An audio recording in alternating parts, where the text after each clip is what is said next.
Hi, good morning. Thank you for joining us today. We're going to give it a couple of minutes to let people join the session. We have about 21 um, uh, grantee staff members that will be joining today. So if you don't mind, we're just going to give it a minute.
Okay, great. Thank you again for joining us. We're going to get going here with our webinar today.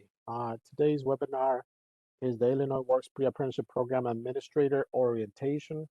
Um, we will be spending the next 3 hours discussing Illinois Works, some of the key aspects of Illinois Works, particularly the pre-apprenticeship program. Um, so we still have some people joining, but we will get going just to make sure that we have enough time to cover all the content that we have today for you. Once again, not only welcome to the webinar, but also welcome to the Illinois Works Provider Network. Uh, if you are joining us today, it's because your organization was offered a grant to be part of the Illinois Works Pre-Apprenticeship Provider Network. This particular webinar and several of the webinars that you will be taking as part of the onboarding process are webinars that you are taking only with new grantees and their administrators and their staff. There will be an opportunity soon after for you to join webinars that will include renewal grantees. So, you know, you will get to meet all of them. But this particular webinar and the sequence related to the onboarding is specifically related to new grantees. Uh, For the next 3 hours, we will have an opportunity to introduce you to each other, as well as several critical aspects of the Illinois Works Pre-Apprenticeship Program.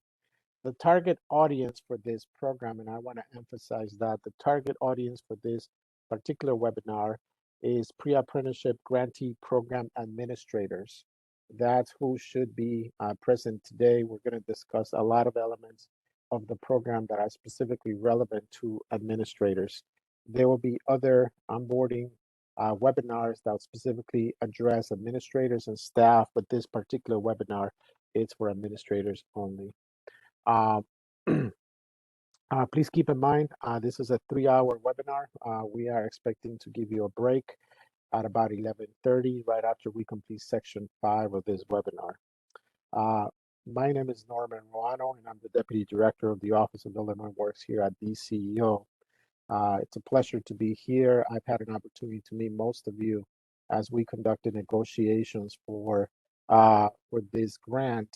I've had an opportunity, just a little bit of background about me. I started here at DCO about 2 years ago. I came on board to implement all the Illinois Works programming. Before that, I spent a little bit over 2 decades in workforce development programming, particularly located at colleges, doing extensive workforce development programming that focused on serving underrepresented populations throughout the state of Illinois. So as such, I've had an opportunity from the perspective of programming to work with grants, with state agencies, all kinds of funders, designing and customizing programming to address needs of various populations out there. For about 15 years, I worked designing programming for the construction industry, both for contractors teaching minority-owned and women-owned contractors best practices and how to grow their businesses, but also developing pre-apprenticeship programs that served underrepresented populations. So that's a little bit of background about me. So it's a pleasure to be here today and to welcome you into our network. I would like to also introduce today the rest of the staff and support staff that are working on this webinar today. So all of these individuals are playing a part in today's webinar, be it delivering or supporting technically behind the scenes. So first I want to introduce Dr. Gia Suggs from Northern Illinois University. Gia, if you could please say hi to our audience today. Hello, everyone, and welcome. Thank you, Gia. I appreciate your welcoming. Also, Christine Flynn, who is with the Office of Illinois Works, who will be delivering a lot of the content today, is here today. Christine, if you could please say hi to our audience today. Hi, good morning, everyone. I'm excited to be here with you. Great, thanks, Christine. Also, Dan Martinez, also with the Office of Illinois Works, who is also playing a role in today's webinar. Dan, if you could please say hi to our audience today. Good morning, everyone. Look forward to welcoming you into the provider network. Great, thanks, Dan. Appreciate it. And then last but not least, Dr. Vera Lee Robinson, who's a program coach with Northern Illinois University. Vera Lee, if you could please say hi to our audience today. Good morning, everybody, and welcome to Illinois Works. Looking forward to working with you. Great, thank you, Vera Lee. Appreciate it. Illinois Works was created as a result of Governor Pritzker's historic $45 billion capital plan and his commitment to expanding equity in the Illinois construction workforce. This exciting new initiative creates opportunities for Illinois businesses, communities, and families. As a result, substantial funding has been made available for the Illinois Works Job Program Act and its 3 key programs.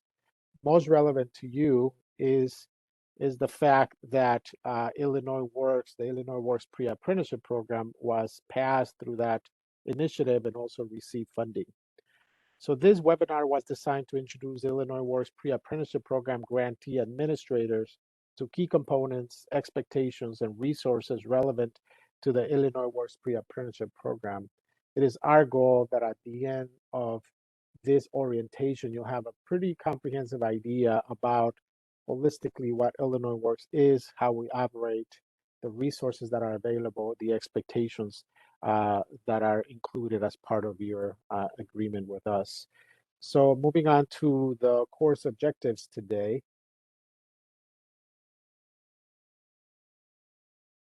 So by the end of this course, you'll be able to connect the other 2023 Illinois Work Pre-Apprenticeship Program grantees, connect with other Illinois Work Program grantees, update your calendar with key dates on the program timeline. We're going to give you a timeline of when things are going to be happening, not only for the onboarding, but also as part of ongoing activities and training throughout the year. Describe the role of Governor Pritzker's historic $45 billion capital plan in the creation of Illinois Works. Explain the role of the Illinois General Assembly regarding the Illinois Works Jobs Program Act, which is the law that passed Illinois Works. List the Illinois Works 3 key programs. Attend quarterly administrative meetings. Reference the Illinois Works Grantee Manual as a key resource. Access the relevant Illinois Works program technology. We will discuss all the technology that is available and required to be used. Comply with professional development and technical assistance expectations, and also describe the Illinois Works outcome-based grant reimbursement process. So that's what we're going to be covering today. As you can see, there's a significant amount of content we're going to be covering.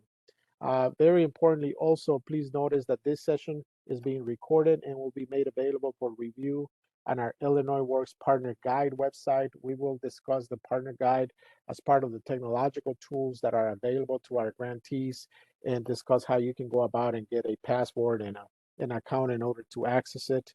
The link to the Partner Guide is now available in the chat.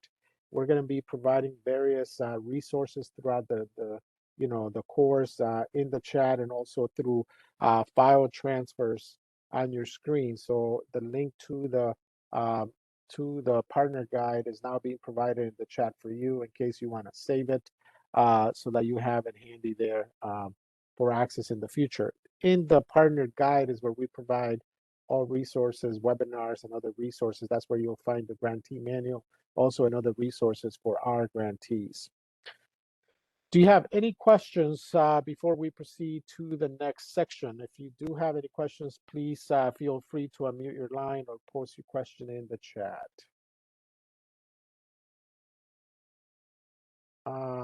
Christine, do you see any questions in the chat? I have no questions in the chat right now. Okay, great. So moving on to section 2.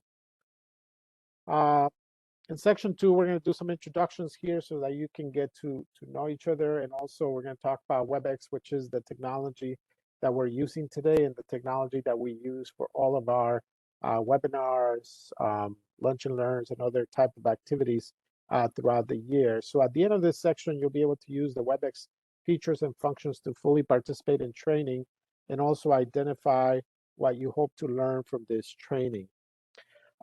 So again, WebEx is the technology that we use here at DCEO to be able to do remote instruction, technical assistance, and other types of events. I want to quickly go through some of the features that WebEx has so that you're aware of them. As I said, this is the technology that we'll be using throughout the whole year. So first, there's a mute and unmute option in the system. You can see it on your screen at the bottom left corner. There's also a stop and start video option. You can see it there right next to the mute option. This is for your own camera. This is not to record the webinar. We are already recording the webinar as part of our technological access, but this is for your own camera if you wanted to turn it on or off.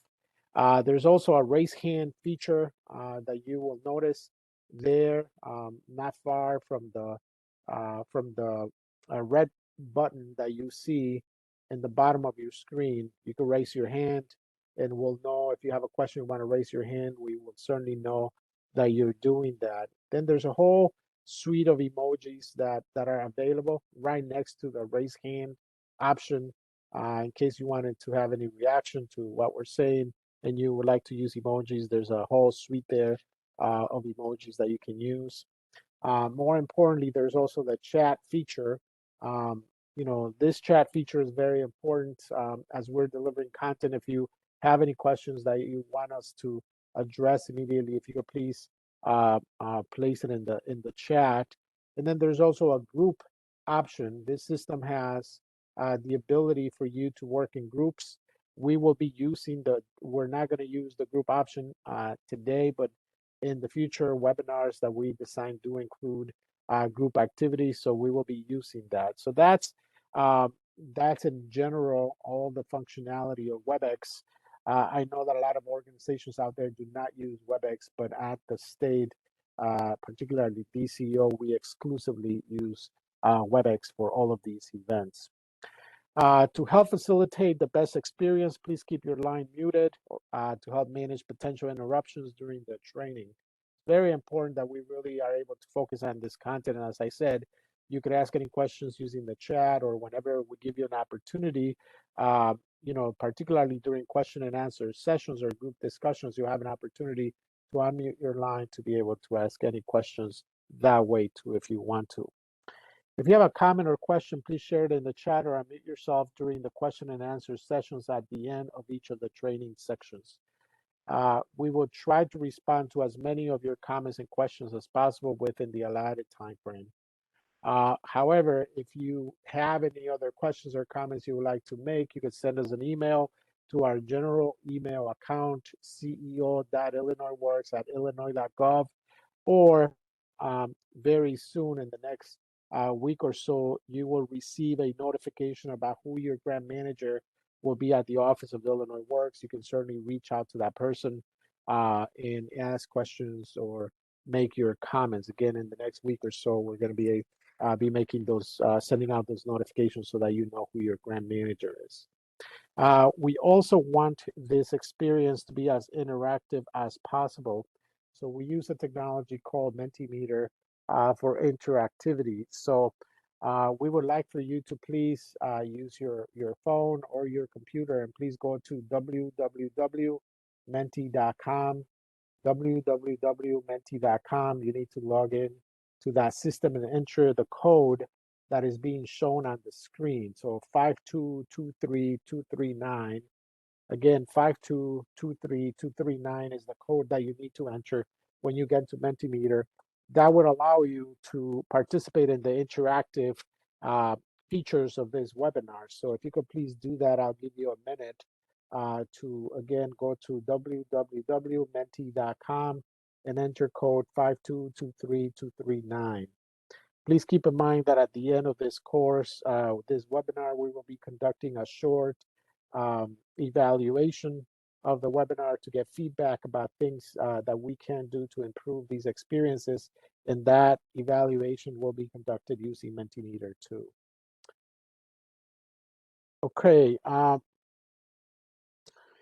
Any questions, Christine, in the chat? We have no questions in the chat right now. Okay, great. As you can see, we also provided the link through the chat for Mentimeter along with the code that you need to use. This will allow you to fully participate during this training as well as provide us with feedback during today's course evaluation. Okay, so it's time to unmute your line. We have about 23 participants, 23 participants from the new grantees that have received a new grant. If you could please unmute your line and tell us your name, the organization that you work for, the role that you play in that organization, and where within the state you're located.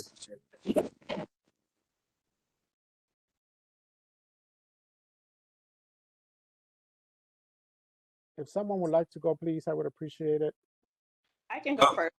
Okay. Go ahead. Yes, go ahead. Oh, my name is Jaria Crudup. I am with Awaken Foundation, and I am the founder of Awaken Foundation out of Rockford, Illinois. Welcome, Jaria. It's great that you're here. Appreciate it. Someone else would like to go next, please. This is Alicia with Associated Builders and Contractors, Alicia Martin. I'm the president of ABC Illinois. We're located in Central Illinois, and then we also have offices in Elk Grove Village. And we have a USDOL registered apprenticeship training program. We're excited to learn more about this process. Great. Thanks for joining us, Alicia. Someone else would like to go next, please. Hi, my name is Pedro Perez, and I'm with Rincon Family Services, and I am the CFO for the organization. Pedro, thanks for joining us today. Someone else would like to go next, please. I'll go next. Go ahead. Oh, go ahead. Good I am morning. Deborah Araraki from My Rincon counterpart. Family Services. I am Suzette Crenshaw with ABCIL. I'm the Workforce Development Coordinator, and we're in the Chicagoland area. Great, thanks, Suzette. Thanks for joining us. Someone from Rincon was, do you want to go next, please?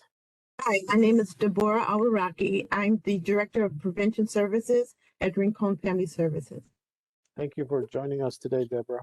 Someone else would like to go next, please. I'll go. Oh, sorry. Go ahead.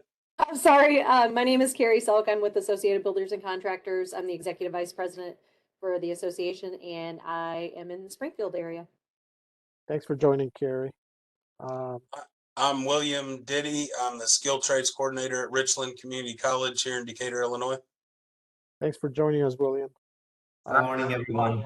My name is Alejandro de la Luz. I'm the Assistant Director at the Institute for Workforce Education at San Agustin College. Thanks for joining us today, Alejandro. Someone else would like to go next, please. Good morning. My name is Mary Lou Noyola, and I'm from San Agustin College, IWE. And my position here is Grant Accounting Assistant. Thanks for joining us today, Marilo. Appreciate it. Thank you. Someone else that would like to go next, please.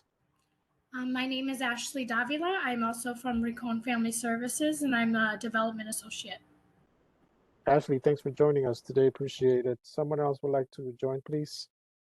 Hey, everybody. I'm Desmond Marshall, president here at Project Good, and we are located on the south side of Chicago. Des, thanks for joining us today. Someone else would like to go next? Yep, my name is Brian Alexander. I am Chief of Staff here at Project Good, located on the south side of Chicago. Brian, thanks for joining us today. Someone else would like to go next, please. Yeah, this is Adam Lovell. I'm the grants coordinator at Richland Community College. Thanks for joining us today, Adam. Appreciate it. Someone else would like to go next, please. Hey, my name is Tanya Tillman with Awaken Foundation. I'm the training coordinator in Rockford. Thanks for joining us, Tanya. Someone else would like to go next, please. Hey, my name is Jonathan Marchbanks, and I am the COO here at Teens Against Killing Everywhere, located in East St. Louis, Illinois. Jonathan, thanks for joining us today. Thanks. Someone else would like to go next, please. Good morning, everyone. My name is Marita M. Golston. I am with Project Hood, and I am a manager. Thanks for joining us, Marita. Appreciate it. Someone else would like to go next. Good morning. My name is Crystal Young. We're located in Quincy, Illinois. I represent Impact Global, founder and CEO, and we're happy to be joining the call today. Thanks for joining us today, Crystal. Someone else would like to go next, please. Hi, Greg Hansbrough from Danville Area Community College. I'm the Alternative Energy and Sustainability Instructor and the Administrator for our green construction programs.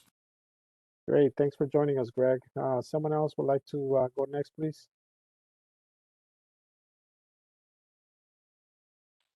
We might have gotten to everybody so far. So if Norman, Javier just said his audio is not working, so he introduced himself. Javier is the executive director at IWE at St. Augustine. Okay, great. Thanks for joining us today, Javier. Anybody else? If we missed you, please just enter your information in the chat, and we'll be more than happy to mention it to the audience. So thanks again for joining us. It's a pleasure to have you all. It's very, very important that we develop a team dynamic. We're going to be working together on making big, important things happen in this state. So it's important that we know each other, know where we are, where we're located, what we do, how we do it. This is just the first opportunity to introduce ourselves, but there will be other opportunities in the near future for you to be able to know each other and what's going on. Christine, is there someone else that introduced themselves in the chat? Yes, we do have Jose Manuel Ortiz, who is the Academic and Operations Director at National Latino Education Institute. Okay, great. Welcome, Jose Manuel. Appreciate you being here today. Okay, great.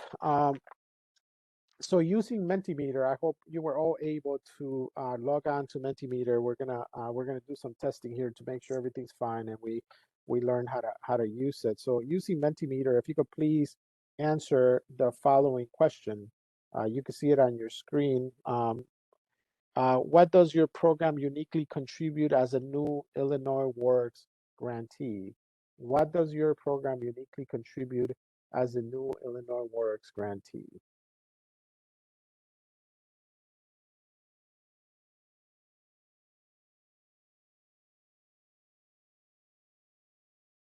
Well, I'll go first.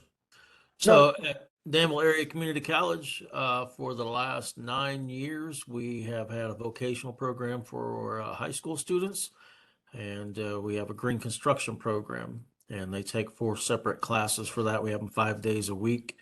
And then we also developed a construction program at the college, and just actually got it ramped up. So the timing of this was really good.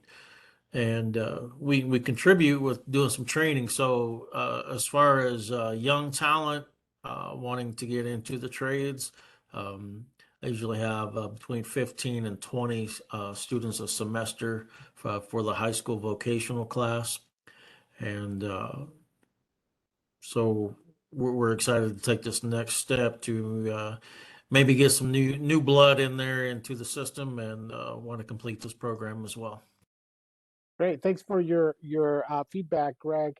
So if you could use Mentimeter, if you can log on to Mentimeter, which is the technology that we want to use for interactivity, I would appreciate it. If you could please go and to Mentimeter and indicate there and answer the question. So far, we have only 9 responses. We want to make sure that Mentimeter, we have 11 so far. Mentimeter is working for you. You're able to log in and use the code that we provided in the chat. If you don't know, the information is www.menti.com. That's where you log on, and the code to be used is 5223239. 5223239. If you could please go on and log into Mentimeter, I would appreciate it. We have 13 responses so far, and we would like to get most, if not all of you, being able to log in and provide responses. We want to make sure that the system is working and you're able to use it, as we're going to be using it throughout this whole webinar for interactivity. If you are having any issues with Mentimeter, please let us know through the chat. We want to make sure that we address any issues that we have with Mentimeter before we proceed. As I mentioned, this is what we're going to be using throughout the webinar. And I only see 13 responses. I see 14 responses now.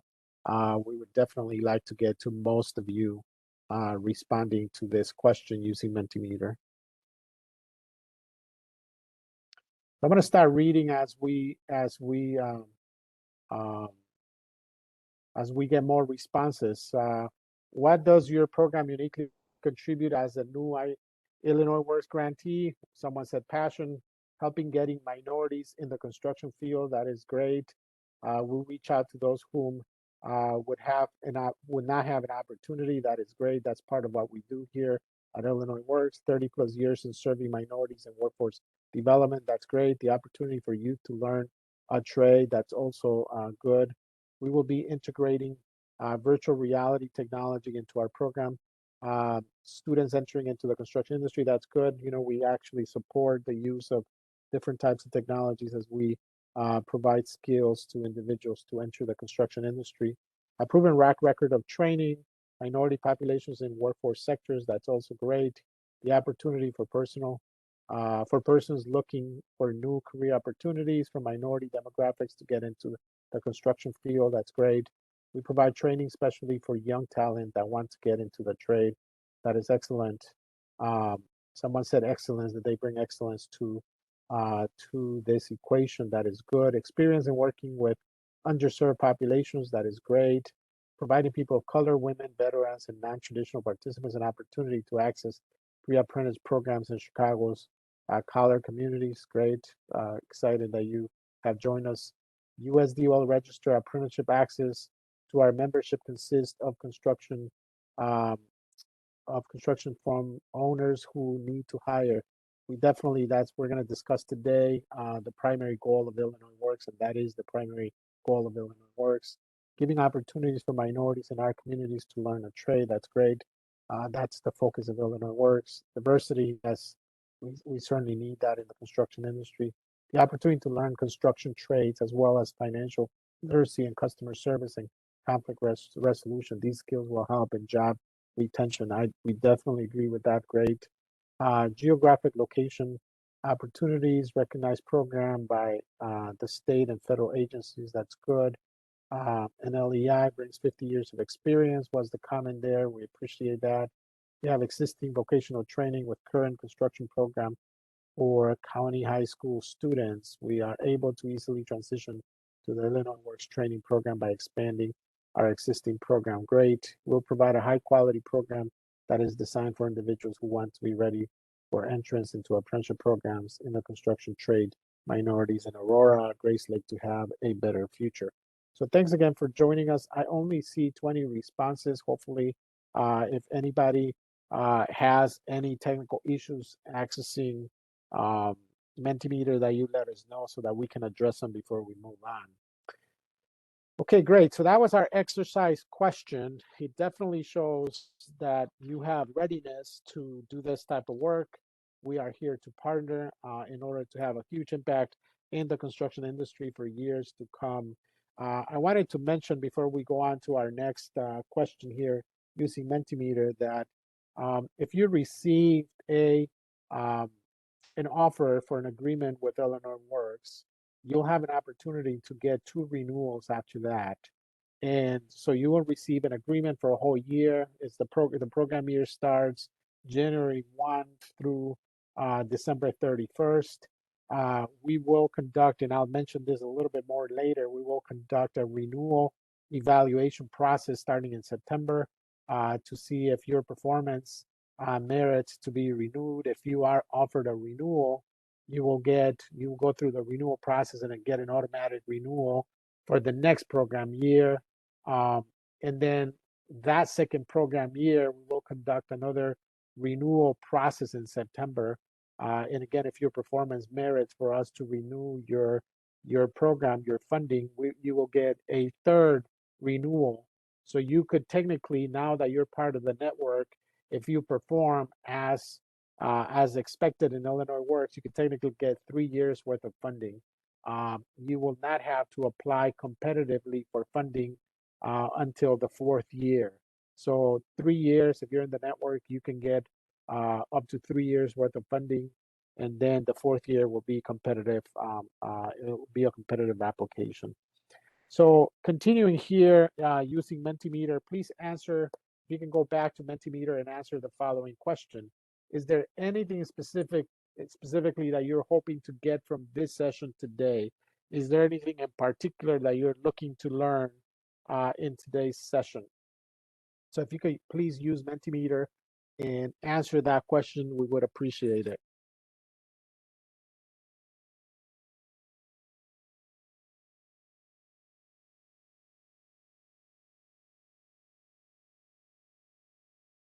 So again, using Mentimeter, answer the following question. Is there anything specifically you're hoping to get from this session today?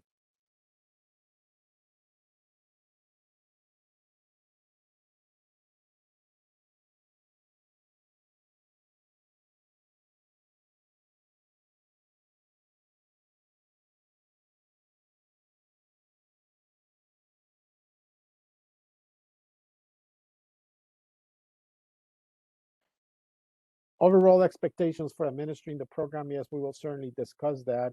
Learn the billing process and learn about the documents needed to submit. We will talk about some of those documents today, particularly related to some of the financial requirements. We will go more into detail about billing and finances during our sessions that address the grantee manual. Any new processes for this grant? Yes, certainly. Illinois Works is a new grant and it's a state funded grant. So very different processes. We will discuss those today. Information on timelines and data reporting. We will definitely address that. Program specific policies and timelines for the training cohorts. We will also discuss that today. Is very, very important. General overview of the required components, reporting and outcomes. We will address those today. learning the billing process and what supporting documents are needed. We will address some of it today, but more in-depth coverage of that will be done in other sessions in the near future. Expectations of the program, how to report, that will definitely address today. Administrative responsibilities and billing, as I mentioned, we will definitely talk about those today. Learn the necessary information in order to be successful, all the requirements. We will address that when we start talking about the grantee manual and what the role of a grantee manual in our technology is related to this program. Open to what's being provided. I'm looking for as much information possible about the whole process. We will certainly give you as much information and provide you the tools so that you can succeed, learn more about the program process and reporting. We will definitely address all of this. The only thing I need to qualify is that we will talk today about some of the financial systems and how it works. We are not going to go in depth into those until we discuss finances as part of our grantee manual in another session during our onboarding process, but we will discuss those in general today. So thanks again for participating. So any questions in the chat, Christine?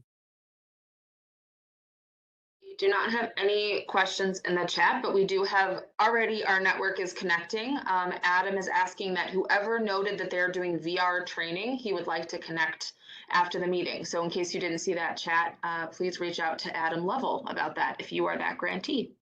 Great, great. That's one of the key things about our network, that we want to make sure that network partners and providers leverage each other's expertise, knowledge, technology, systems, so that we can help each other become better and better at what we do, which is ultimately about helping our residents in the state of Illinois become sustainable in their professional careers. So thank you very much. So moving on to section number 3. Section number 3 deals with the organizational structure of the Illinois Works program. By the end of this section, you'll be able to articulate Governor Pritzker's historic $45 billion capital plan and the role it plays in the creation of Illinois Works, explain the role of the Illinois Works Jobs Program Act. And this is a very important law because it regulates everything that we do at Illinois Works. This is the 3 key Illinois Works programs. The pre-apprenticeship program is only one of 3 programs in this office. Describe the primary characteristics of the Illinois Works pre-apprenticeship program. We'll discuss how it works, how it operates, key components of the program.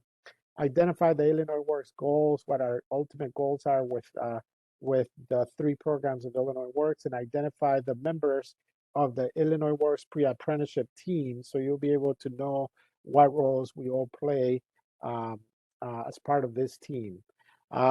So one important thing is to know how we came about. So Illinois Works was created as a result of Governor Pritzker's historic $45 billion capital plan, Rebuild Illinois, and his commitment to expanding equity in the Illinois construction workforce.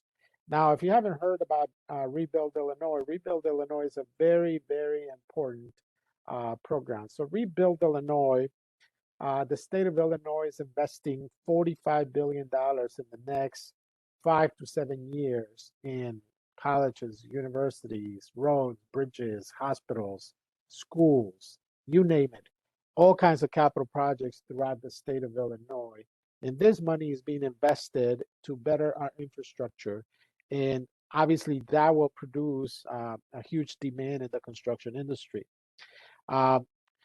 This Illinois Works, which resulted from Rebuild Illinois, is a top priority of the governor's 5-year economic plan. With this new capital funding set to pave the way for tens of thousands of new jobs over the next decade, the Illinois Works Jobs Program Act was intentionally designed to increase equity and opportunity in capital construction projects. So we are investing $45 billion, and the Illinois Works Jobs Program Act is looking to intentionally increase opportunities, equity, and opportunity in capital construction jobs. The intention of this effort is to reinvigorate the workforce in Illinois for the future. It's very important that we keep in mind that it's not just about a particular community today, it's about the workforce of the future. And we want to make sure that the construction industry has a sustainable talent pipeline for the future.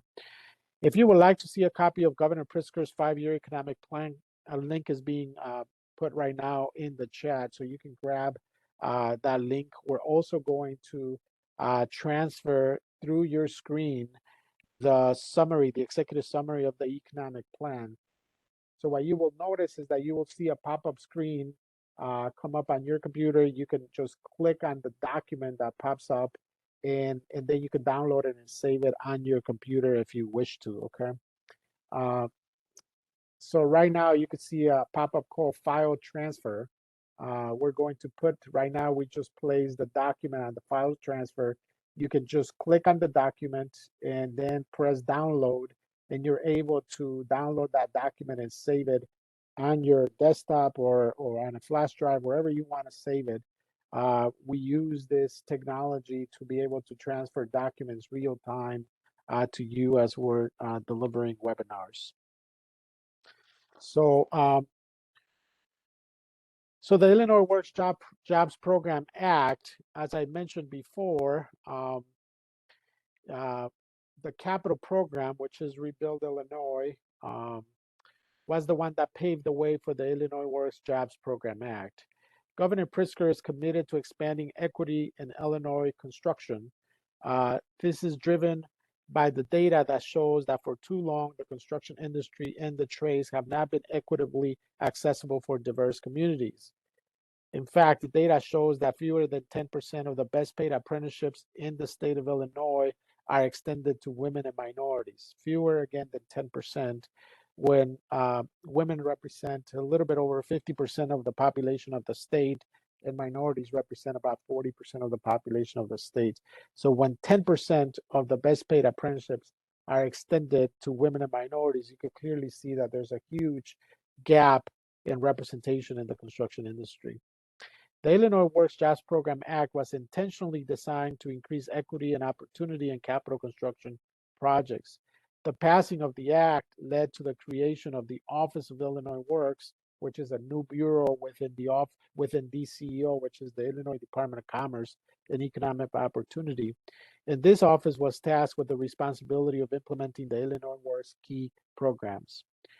The Illinois General Assembly passed the Illinois Works Jobs Program Act on June 28 of 2019. Through the Illinois Works Jobs Program Act, the General Assembly also appropriated funds for the pre-apprenticeship program, which you are now part of. So the funding that we're providing to you, it's all state funding. There is no federal funding included here, all state of Illinois funding. All regulations are state of Illinois regulations. All guidelines are state of Illinois guidelines. And this funding was appropriated as part of the passing of the act. The Illinois Works Jobs Program Act is a statewide initiative to ensure that all Illinois residents have access to state capital projects and careers in the construction industry and the building trades. The goal is to provide contracting and employment opportunities to historically underrepresented populations in the construction industry. If you would like to access the Illinois Works Jobs Program Act, a link to the act is being shared right now with you in the chat. So if you look at the chat, we're going to be sharing right now a link to you for the Jobs Program Act in case you would like to download it and reference it for your records. One key thing to mention about Illinois Works is that Illinois Works is an innovative workforce development model. And we truly mean that. This unique and innovative model has 3 key components that you will hear about throughout the whole year, because it's very, very important that you see how the whole system works. But Illinois Works creates job demand. It also creates a talent pipeline, and it also provides incentives to hire and retain. Typically, workforce development models have 1, perhaps even 2 of these components. Any combination of these could have a significant impact in the workforce. However, Illinois Works has all 3 components, and it creates a comprehensive response to workforce development at all levels. So that's the unique aspect of Illinois Works, the fact that it has all 3 components working together and operating to bring about the change that we're looking for. Illinois Works is a one-of-a-kind initiative, and it's really unique, and it's in a really unique position to make a big difference in the state of Illinois. So what are the programs that the Office of Illinois Works runs and is implementing? So the Office of Illinois Works, with the support of partnerships of communities, the building trades, the construction industry, and grantees like you, is delivering the following 3 programs. So the Illinois Works Apprenticeship Initiative, different than the Illinois Works Pre-Apprenticeship Program. The Apprenticeship Initiative, it's a compliance process that state agencies and contractors need to follow. And through that process, we create demand for jobs in the construction industry. The second program is the Illinois Works Pre-Apprenticeship Program. And that is the program that you have just joined. And that's the program that creates a talent pipeline. And the third program, which is still in implementation, and we have implemented parts of it, and we're in the process of finalizing the implementation, is the Illinois Works Bid Credit Program, which provides incentives to contractors to hire and retain our graduates, your future graduates.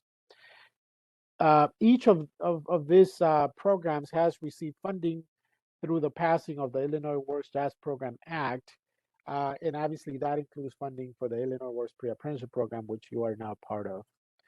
You will be learning about each of these programs in future webinars and how they relate to each other, how they're connected to each other.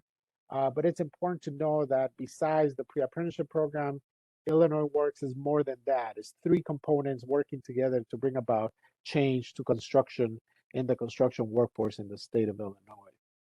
But let's focus now on the Illinois Works Pre-Apprenticeship Program, which creates a talent pipeline. So the Illinois Works Pre-Apprenticeship Program creates a pipeline of diverse candidates to help respond to demand within construction and the trades. So again, it's a diverse talent pipeline to respond to the demand that we're creating through another program. The Illinois Works Pre-Apprenticeship Program creates a qualified talent pipeline to fill job opportunities with diverse candidates. Here is very, very important, okay?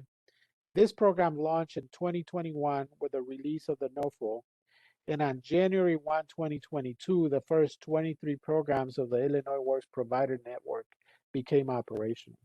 So in other words, the first program year just ended in December 31st. The first program year went from January 1st, 2022 through December 31st, 2022. And again, the network started with 23 programs. Out of those 23 programs, their enrollment goals were exceeded. So for the first year, we exceeded our enrollment goals. The completion and transition goals we're still processing because we're in the process of closing that program year. By March or April, we'll have the final numbers for that. Well, we're pretty confident that we made a good impact out there in the communities that we served. Out of those 23 programs that served the whole state of Illinois, they all went through a renewal process. Out of the 23 programs, 19 of them were offered renewals to renew their funding to continue delivering programming, which is an 83% renewal rate, which is very, very good. It really exceeds the goals that we had set ourselves. We're also very excited to welcome each of you as new grantees for the 2023 network of providers, which now totals 30. So we have grown from 23 to 30 providers, including your organizations. Now, these 30 providers will have a capacity of to serve almost 1,500 participants throughout the whole state of Illinois. So there are 10 economic development regions throughout the state. We have representation in 9 economic development regions. And we have representation in all the counties in the state that need representation, except 5 counties. And we are working to ensure that we could develop representation in those 5 counties. So we have coverage in the huge majority of the state, and we are very happy to have achieved that by our second year. This pre-apprenticeship program delivers skills training through a network of community-based organizations including community colleges, faith-based organizations, and business associations, among others. In fact, and this is an important point, that we have 5 different models of our program that are presently operational. So even though there is a pre-apprenticeship program, there are 5 different versions of this pre-apprenticeship program, depending on the type of organization that is delivering it. So the 5 different models are a college-based model. We have a college-based model. We have a school district-based model. We also have a business association-based model. We also have a large and medium community-based organization model, and then we have a small community-based organization model. So those are the 5 different models that we presently are operating. And again, it's a network of 30 providers that will be delivering the services throughout 2023. So I mentioned earlier, the program year goes from January 1st, 2023 to December 31st, 2023. Participants of the program attend tuition free and receive a stipend. And it's very, very important that we emphasize that the stipend and the fact that it's tuition free is mandated by state law. It needs to be free and they need to receive a stipend.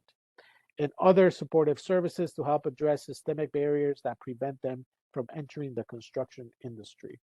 So in summary, what's really important about this program, and I'm talking about the pre-apprenticeship program here, is that it's a skills training program that is delivered through a network of community-based organizations, including community colleges. And I want to emphasize here that it's skills training. This is not just a supportive services type of program. This is a training program. We train individuals. We provide training credentials to individuals, be it that they're getting them from a community college, from a school district, from nationally recognized certifications through NCCR, NAPTU.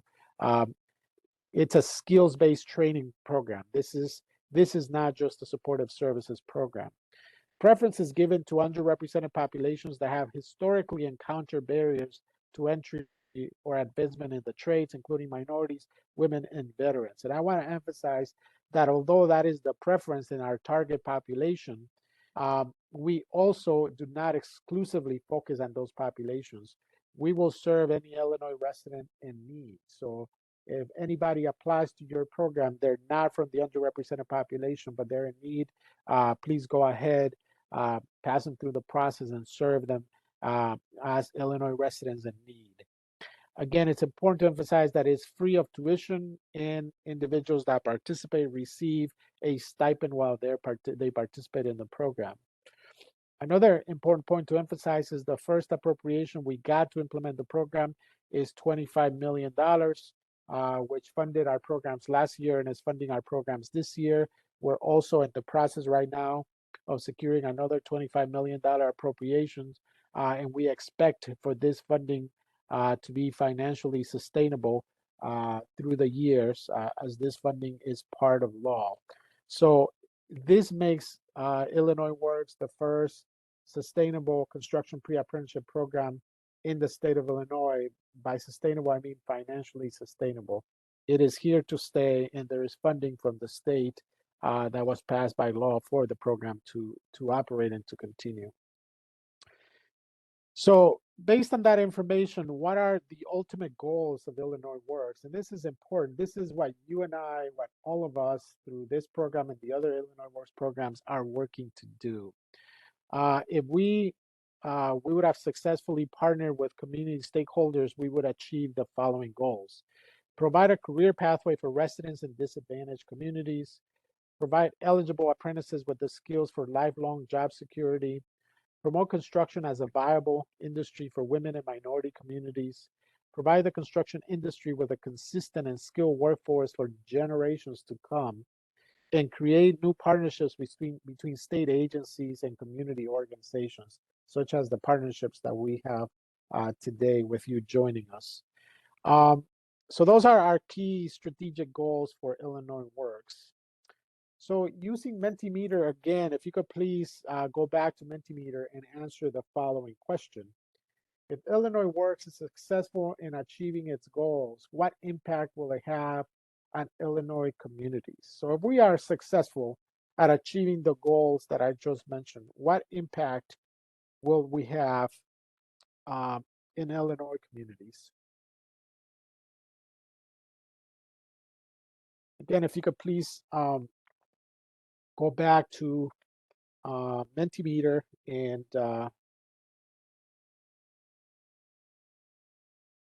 answer that question. While they do that, Christine, are there any questions in the chat? No, there are no questions in the chat.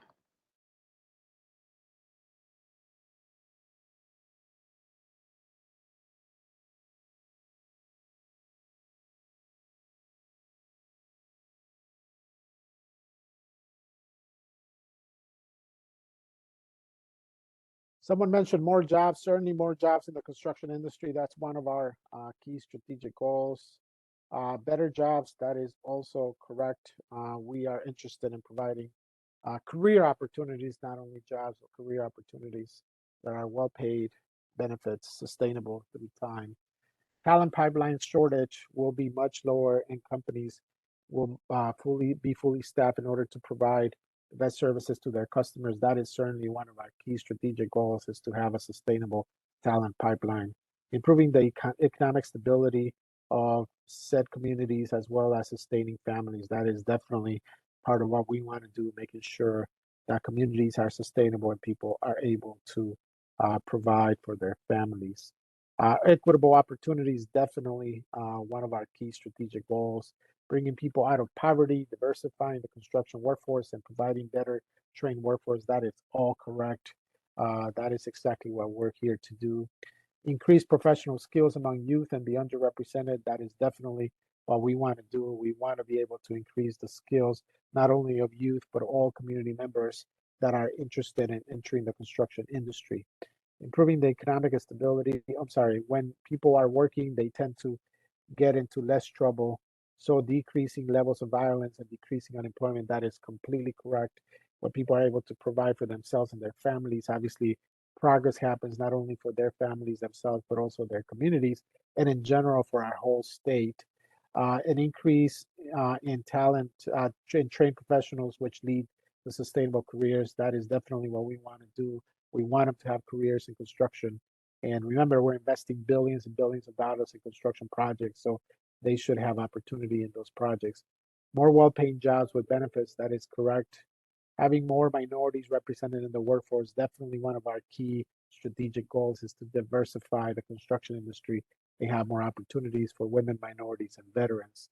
The impact will help with diversity, that is correct.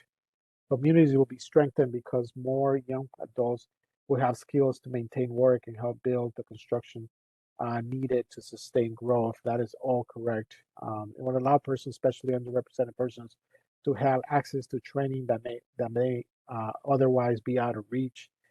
The skilled labor job sectors will also benefit from increase in skilled workers available. That is all correct. More jobs, more equitable opportunities, and economic improvement. So you certainly understand strategically what we're trying to do here. What I really think it's important about Illinois Works is the fact that we now have the funding and we now have the tools to make that happen.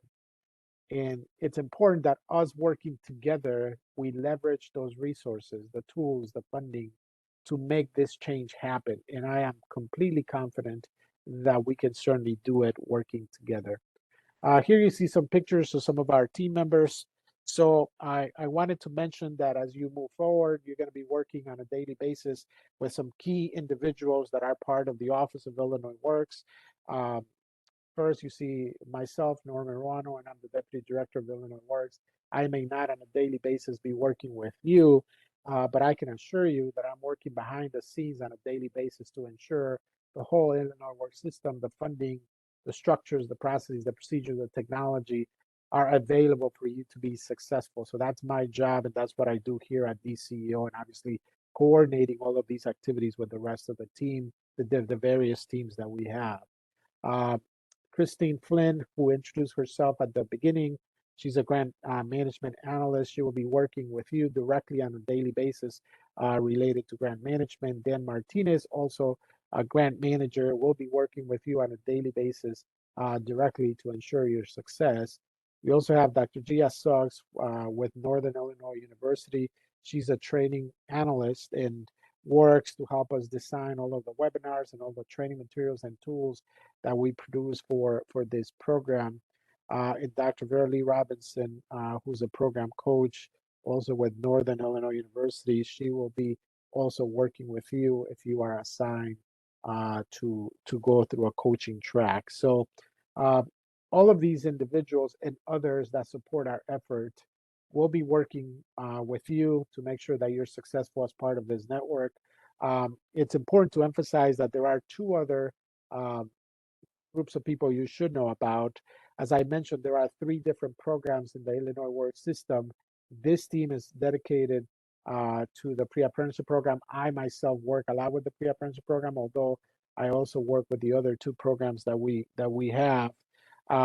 But there's also a team working in the apprenticeship initiative to create demand to ensure that state agencies and contractors are complying with Illinois Works requirements to create demand in the construction industry.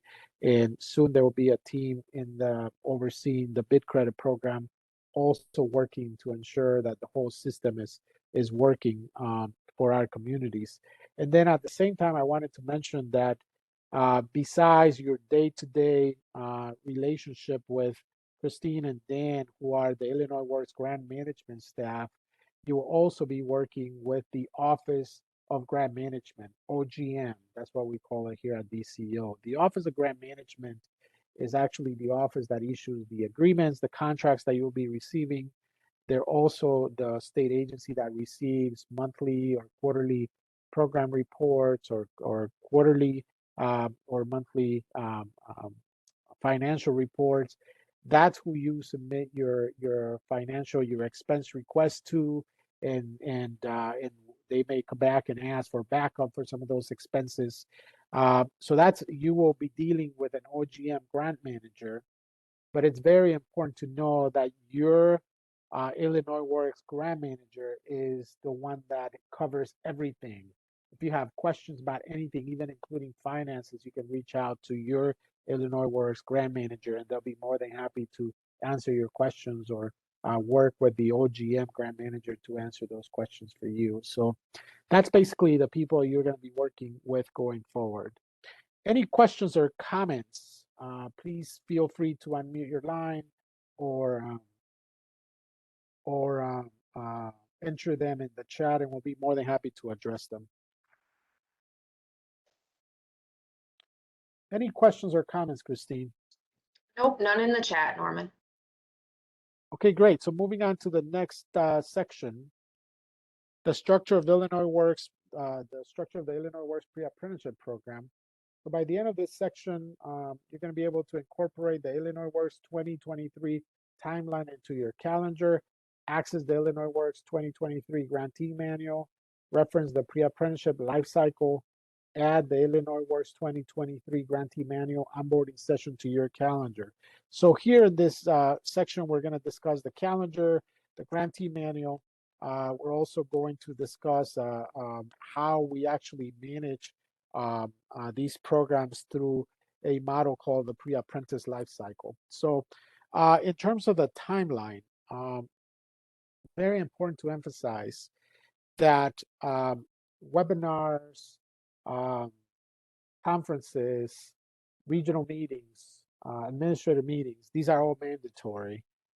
They are required of all grantees.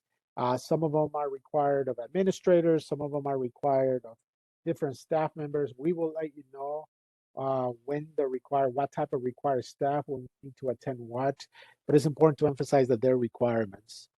Grantee onboarding will continue until mid-February. So this webinar today started your grantee onboarding. The onboarding process will go on until the middle of February. There are several sessions that you will be going through during that onboarding process, several of them related to the grantee manual, a few of them related to the Illinois Works reporting system, which we will talk about in a few minutes. But those will go on until mid-February. You will also receive your agreement, your contract, during this onboarding period. The Illinois Works coaching process will kick off with the needs analysis. We'll conduct a needs analysis relating to your program needs and your organization needs, and we will determine what track assignment you will have in February. So you either assign to track 1 or track 2. Each of those tracks carries different requirements related to coaching or professional development. You will also receive a schedule that provides you with important dates, including the semester regional meetings. There are 2 semester regional meetings. There's also an annual conference, which is scheduled for September. And as I mentioned, this is all required. Our last conference was held in Springfield, but it's very likely that the next one will be held in Normal, Illinois. So we will let you know when those will happen, the details about it, but you should know that in general, September is conference, regional meetings will also take place. We would also have some administrative meetings. There are 4 administrative meetings. Christine will talk about that a little bit later, but you should know those are important administrative meetings that need to be attended. On a monthly basis, you can expect to see Toolbox Tuesdays. Now, Toolbox Tuesdays, which are lunch and learn type of activities, these are not required, but are highly recommended. These are very practical. We answer a lot of questions. We go through a lot of issues programs are facing. Programs talk to each other about some of the things that they're doing out there, what's working for them, what's not working. So these are very important, even though they're not mandatory. They are very practical and very helpful. You would also be required to attend professional development webinars almost on a monthly basis. And more importantly, you will also receive compliance reports on a monthly basis, which will be shared with you by your grant manager. And those compliance reports, when we issue them may trigger some technical assistance sessions that you will be scheduled to attend with your grant manager. But those monthly compliance reports are very important because they will tell you how you're progressing and implementing Illinois Works. Okay. Lastly, the 2024 renewal cycle will start in September of 2023. So as I mentioned earlier, you get an agreement, you can get 2 extra renewals. The renewal for next program year, which starts January 1st, 2024, we start that process for renewal in September of 2023. So you really need to make sure your program is in good standing, is doing what it needs to do by September of 2023, so that you could be successful in that renewal process. And then in December of 2023 through January of 2024, we do our closeout process. Later on, when we discuss how we pay and the metrics that we use for payment, you will notice there is a percentage of dollars that we keep on hand for the closeout process. And those dollars will not be released until you successfully go through a closeout process. But that closeout process starts in December and it goes through January of 2024. Any questions about this timeline? I know it's a lot of information, a lot of dates. We will provide you with a calendar where you will clearly see the timelines here, but it's important that you have a big picture perspective about the timeline. Any questions? You can unmute yourself or add one in the chat. Do you have any questions, Christine? I don't see any questions in the chat, Norman. Okay, great. Now, how do you implement this program? That's a big question. You know, that's something that was also mentioned that people want to learn about. So Illinois Works provided the 2022 grantees with a grantee manual as a resource for instructions, guidance, tools, and expectations for program design, implementation, and delivery. And it's very, very important that you understand this, that the guidance, the recommendations, the tools provided in this grantee manual are really the key to success with Illinois Works. Illinois Works is a semi-structured model with minimum program standards and outcomes, which are outlined in this manual. Guidelines that articulate structural expectations can also be found in this document.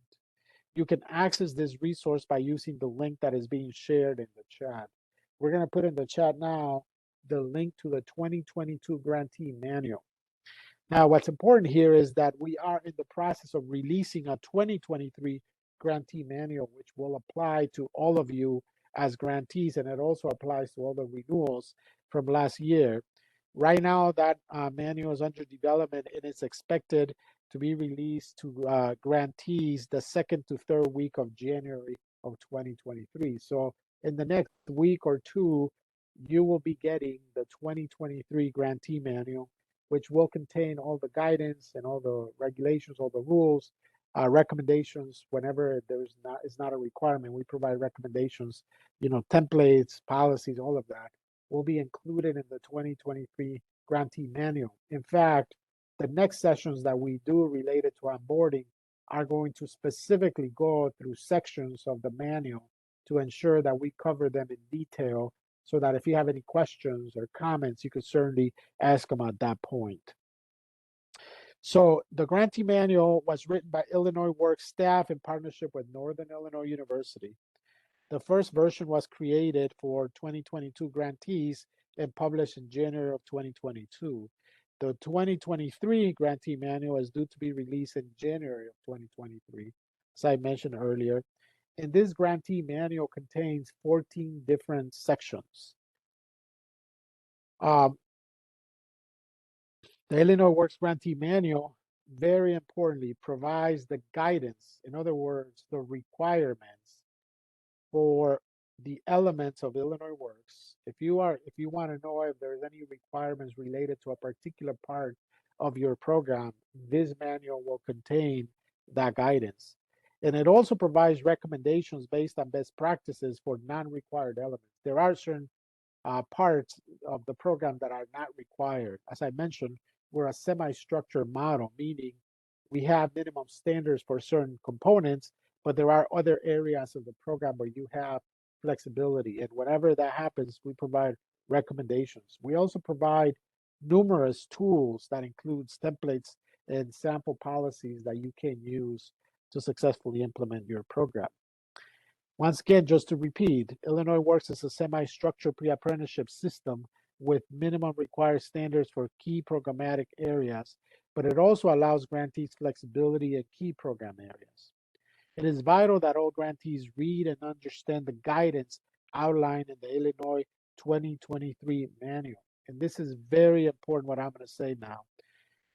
Our monthly compliance reporting conducted by the Office of Illinois Works will verify the guidance is being followed by all the program staff and administrators.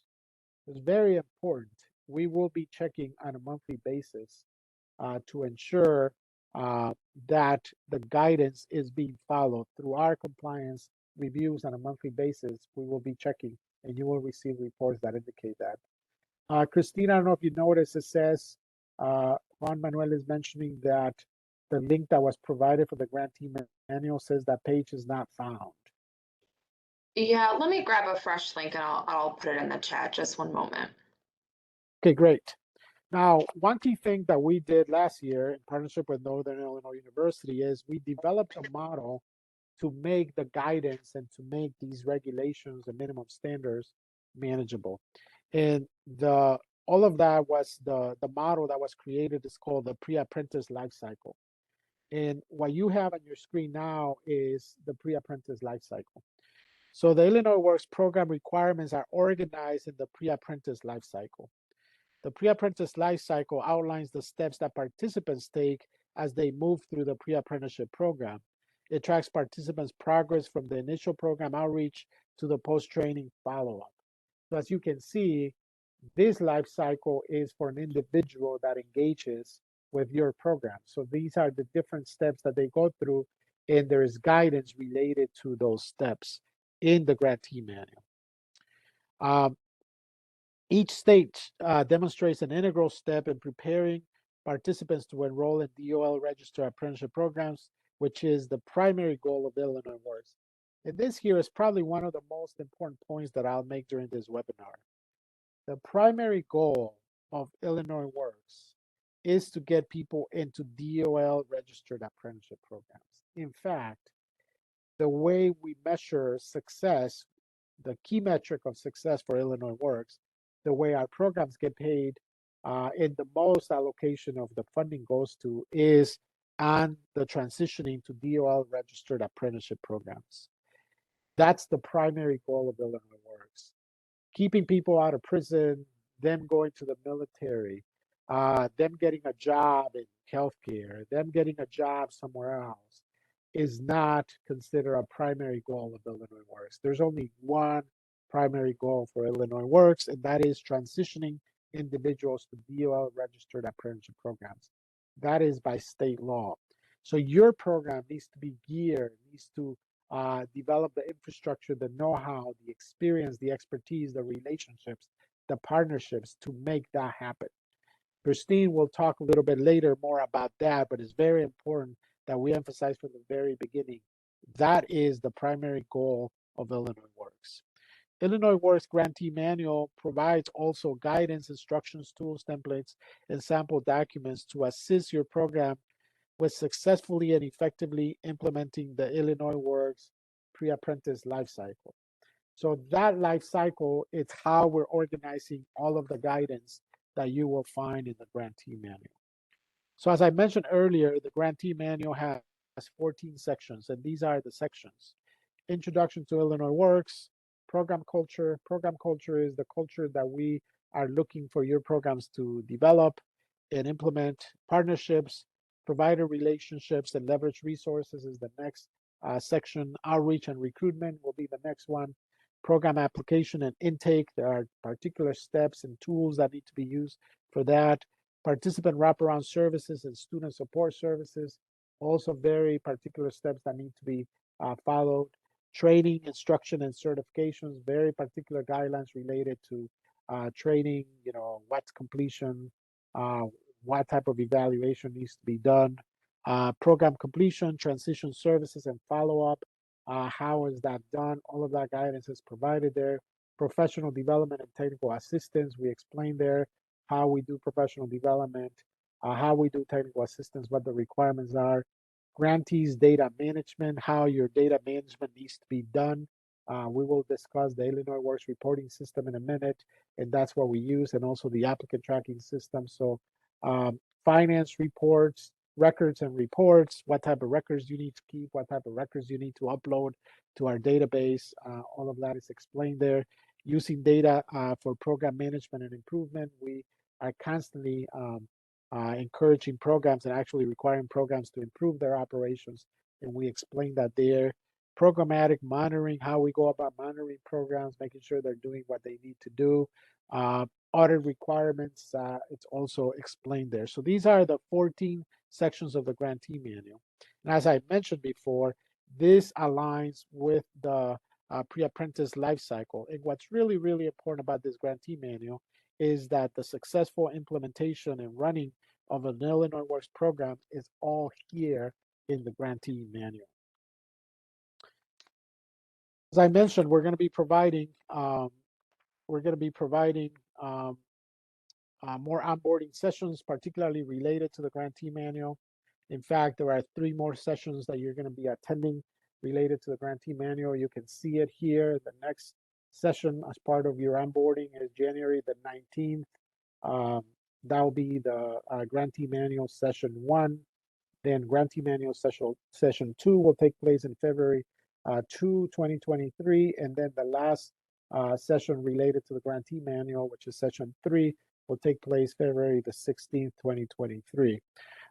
You will also be attending some sessions besides these sessions related to the Illinois Works reporting system.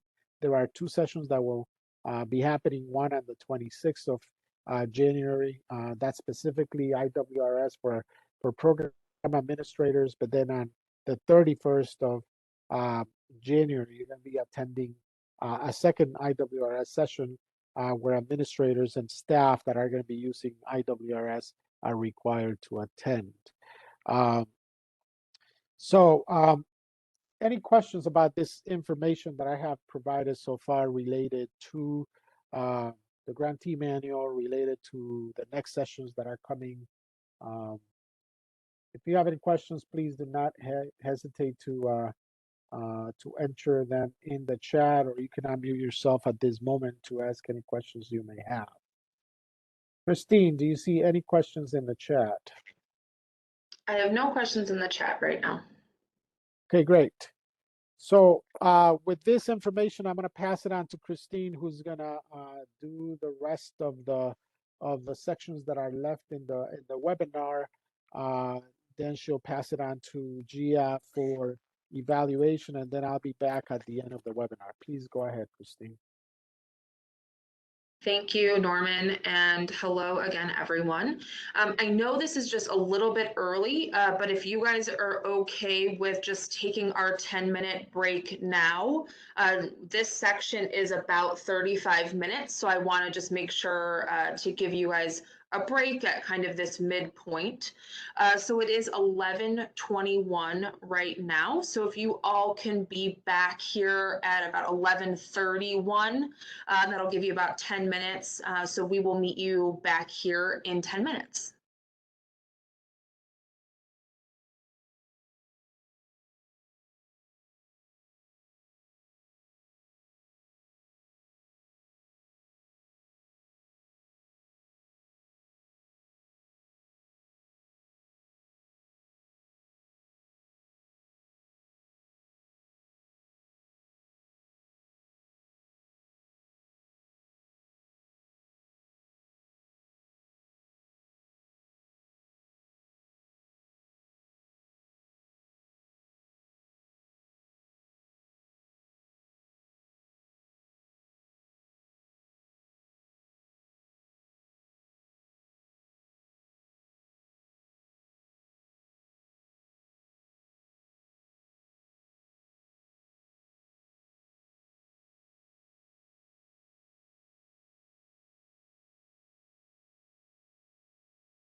All right, welcome back, everyone. And again, thank you for joining. I know we might still have some people who are coming back from break, but I want to make sure that we are kind of sticking to our time frame today. So let's go ahead and get started. So I will be going over 3 sections with you. So this first one is going to focus on the technology and tools that we use here at Illinois Works. Then we're going to talk about our professional development and technical assistance, and finish by talking about reporting requirements and then reimbursement. So all of these are probably a little bit more technical than the first half of our training. So please continue to feel free to put questions in the chat. When we get to Q&A, please unmute yourself if you have any questions during these sections. So let's go ahead and get started with the Illinois Works technology. So by the end of this section, you'll be able to describe the role of the Illinois Works reporting system, or as we call it, IWRS. You'll be able to explain how the applicant tracking system connects those 3 key Illinois Works programs. You'll be able to access the Illinois Works heat map, and then you'll be able to describe the purpose of our administrative quarterly meetings. So let's go ahead and get started. And we're going to focus first on the Illinois Works reporting system. So the Office of Illinois Works, in partnership with SIU's Center for Workforce Development, developed the Illinois Works reporting system, or as I said, IWRS. So you'll hear that acronym a lot. This is the system that you and your team will spend the most time in. And so this system was originally launched in February of 2022. And as I said, this is the system that you will spend the most time in. It was developed specifically for our program. So you will see kind of all of the pre-apprentice life cycles in this system. So G, if you could go ahead and advance the slide. And just one more, Gia. All right, so here on the screen, you can see this is going to be kind of the welcome screen that you see. Now, I'm not going to delve into kind of the technical aspects of IWRS today. We will have a training, as Norman mentioned, on January 26th. That is going to be specifically for administrators. And we'll have another session on January 31st that will be for administrators and all other staff. But just to kind of give you a glimpse into the system, this image you see here is going to be kind of the welcome page for the Illinois Works reporting system. This is where you will see all of the reports. This is where you can access all participant information. You can manage your participant recruitment and engagement, as well as partner engagement and management, and then any sort of reporting or specific details you need about your participants will be accessible through this system.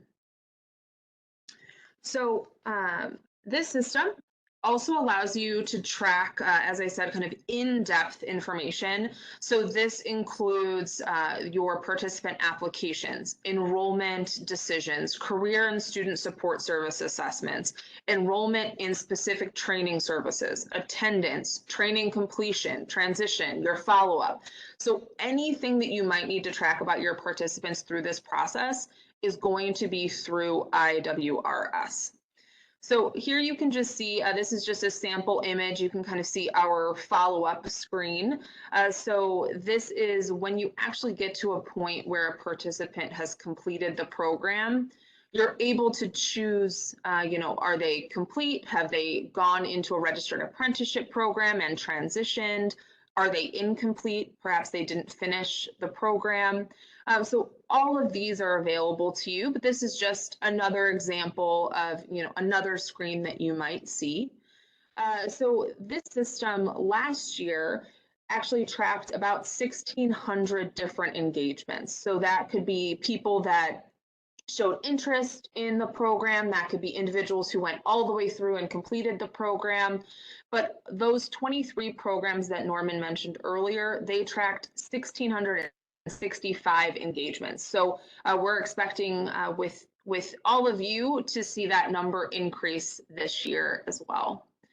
So again, this graphic should look familiar to you. Norman just walked through this in the previous section. And so as Norman said, this tracks that pre-apprentice through all of the steps of this process. So from your first interaction with them at outreach and recruitment, all the way through follow-up. So what Gia is showing on the screen here now are the numbers that these are real numbers that we pulled in December for the grantees in 2022. And you can see kind of this, we've set it up to kind of be a telescoping. So you can see there's 378 inquiries that are currently in our system. That produced about 1,599 applicants. Of those applicants, about 1,049 of them were enrolled. Of those, we had 620 fully successfully complete the program. As of December, 517 of those who completed transitioned. And then we now actually have about 200 that are in what we call active tracking follow-up. So they're finished with their transition, whether it was through a registered apprenticeship program or some other outcome.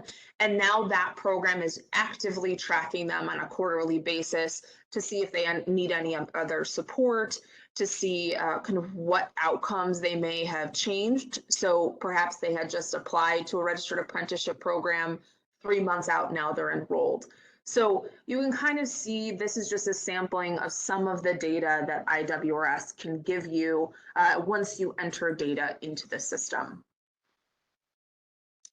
So here we have another example slide of kind of what is in IWRS. So this is a place where you can actually edit a training service. So just to give you kind of another idea of what the system looks like. So let's go ahead now and talk about the applicant tracking system. So the applicant tracking system allows each of the 3 key Illinois Works programs, so the apprenticeship initiative, the pre-apprenticeship program, and the bid credit program, to input and access critical data, enabling them to achieve their Illinois Works goals. So this system has really kind of allowed us to level up all 3 of our Illinois Works programs, because before they each were kind of functioning in their own silo and they functioned together kind of in theory, but this system actually allows all 3 of these systems to communicate in real time and have kind of tangible results for our pre-apprentice graduates, as well as the contractors who are being served both by the apprenticeship initiative and the bid credit system. So what is a tracking system? A tracking system, also known as a locating system, is to observe the actions of individuals or objects as they move along a continuum, supplying timely data for processing, accessing, processing, and evaluating the information. So the Illinois Works applicant tracking system specifically traces the professional qualification and trajectory of Illinois Works pre-apprenticeship program graduates. So this is actually a space where you all, once your participants successfully complete, you will upload your participants into this system, and contractors who are looking to sponsor individuals into registered apprenticeship programs, who are looking to hire apprentices, they're going to go to this system to try to access those graduates. So now we've reviewed the Illinois Works reporting system. Now we've reviewed the applicant tracking system. So what is the difference between these two? So both IWRS and ATS, as we call the applicant tracking system, help to manage Illinois Works data. So data management, as we define it, is the administrative process of acquiring, validating, and processing data. So while IWRS is the data management and reporting system designed to allow graduates to track pre-apprenticeship program inquiries, participants, and grantee partnerships, the ATS is separate and independent from IWRS. So these two systems, while they, both are managing, participant or graduate data, they are separate systems. So they do not communicate with each other, but they both serve really important purposes. So IWRS tracks that participant data. ATS is going to track those graduates and help and create a candidate pool for contractors who are seeking to hire or sponsor apprentices.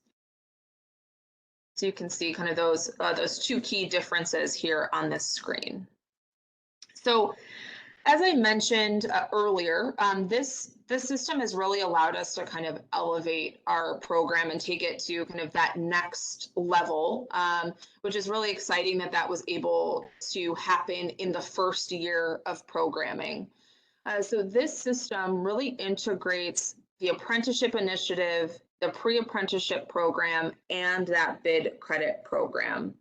It offers Illinois Works grantees the opportunity to add their grantees to a candidate pool for contractors seeking to hire or sponsor apprentices. This is also where that talent pipeline and apprenticeship demand come together. So this system is a great way for contractors to connect with your Illinois Works pre-apprentices and then hire them and retain them to earn those bid credits through the Illinois Works bid credit program. So I think that's a really key aspect around that bid credit program, is that it's not just that this system can help your participants or your graduates at that point get hired by a contractor, but those contractors continue to get that incentive as long as they retain those individuals on. So we're really focused on not only training our individuals, getting them hired, but keeping them in these long-term careers. So to ensure kind of that, oh, sorry, Gia, I went off on a little tangent, so I threw Gia off there. But just to ensure the collaboration between these three key programs, contractors are needing to comply with that 10% apprenticeship goal through that apprenticeship initiative. And so they're going to come to this ATS system because they need to meet that apprenticeship goal. So that's kind of a push for them. Then all of you are going to enter your graduates into this system. So you'll upload their information, you'll upload an updated resume for them, and you'll help to maintain that so that those participants can, get hired, can get sponsored. And then those contractors are also going to come to our candidate pool in ATS looking for these individuals. And the pull for them, right, that incentive is to get those bid credits. So like I said, this ATS system really has allowed us to kind of make the connection between these three programs a reality, when before it was just kind of a discussion or a theory. So we're really excited about the debut of this system, and I hope that you all can see how this will really help your graduates as well. So are there any questions about IWRS or about ATS before we move on?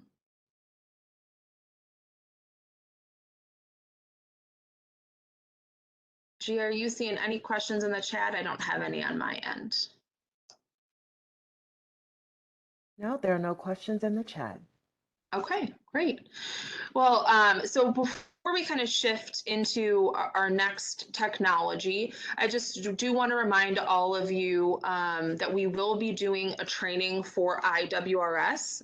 In the coming weeks, we're going to be talking with you a little bit about kind of how we're getting access set up to IWRS for you. Currently, SIU is going through the process of setting up all of your organization's profiles in the system.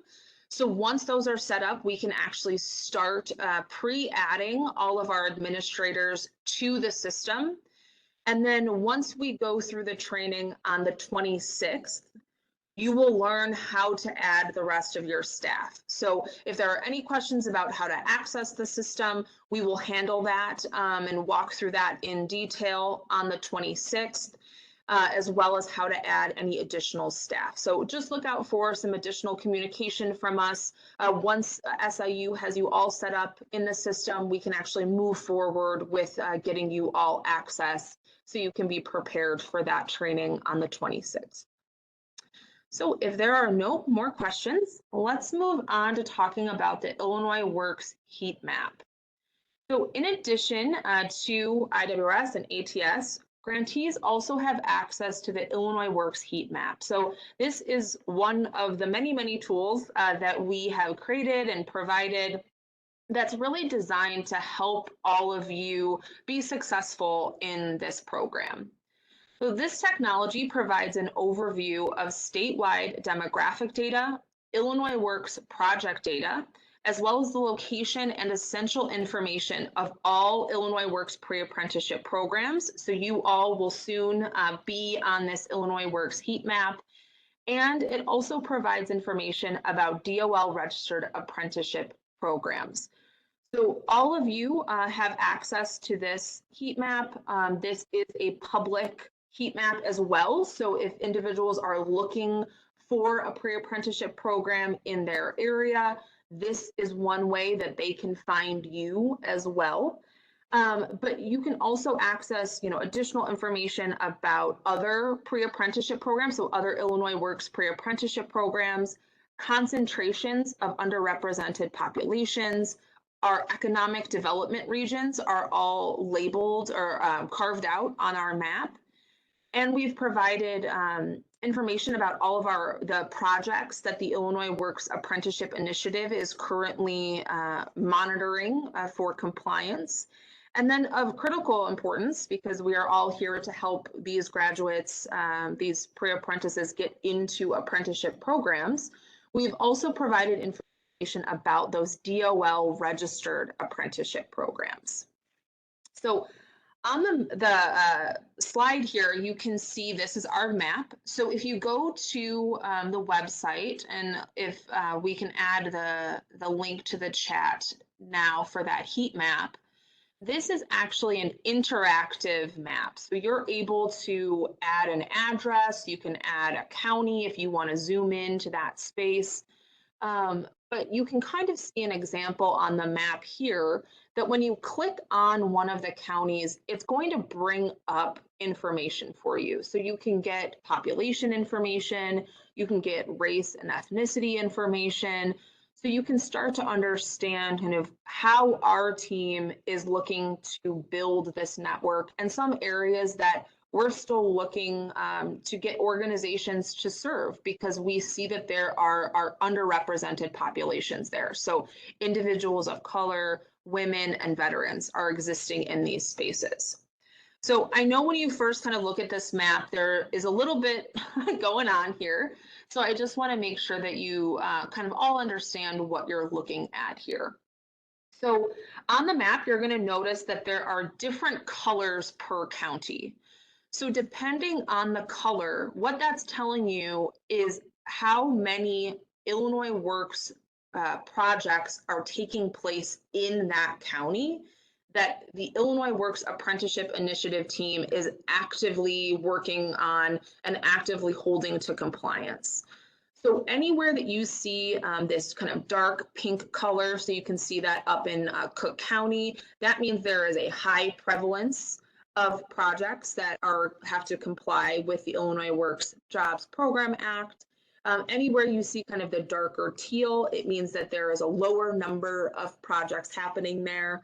Now, that doesn't mean there are no capital projects happening there or no state-funded projects. It could just mean that those are projects that are not do not need to comply with our apprenticeship initiative. So that's something to keep in mind. You'll also see some of these red circles. So wherever you see a larger red circle, it means there is a larger concentration of one of those underrepresented populations. So the larger the circle, it means the larger concentration of our underrepresented populations. Now, you can see kind of throughout the state, these circles kind of range. So you look kind of down south and you have a circle, let me see where that is, St. Clair County. You definitely have them in the Chicago area and up north in Illinois. So it really ranges depending on kind of what cities are there and those concentrations of populations. So you also, if you can see here on the slide, or if you are on the link, and as Norman has reminded me, go all the way down to the bottom of that page on that link to see this map. But the stars, anywhere you see a yellow star on this map, that is an Illinois Works pre-apprenticeship program. So if you or someone else, a member of the public who's looking to engage with your program, clicks on one of those stars, they're able to access information about your program. They'll be able to access your website, your landing page for the Illinois Works program. They'll also be able to get a contact for your program. So this is one way that individuals can locate, where your program might be and what they might be interested in. Any of the blue squares, so you can see there's kind of concentrations throughout the state of these blue squares. Those are DOL registered apprenticeship programs.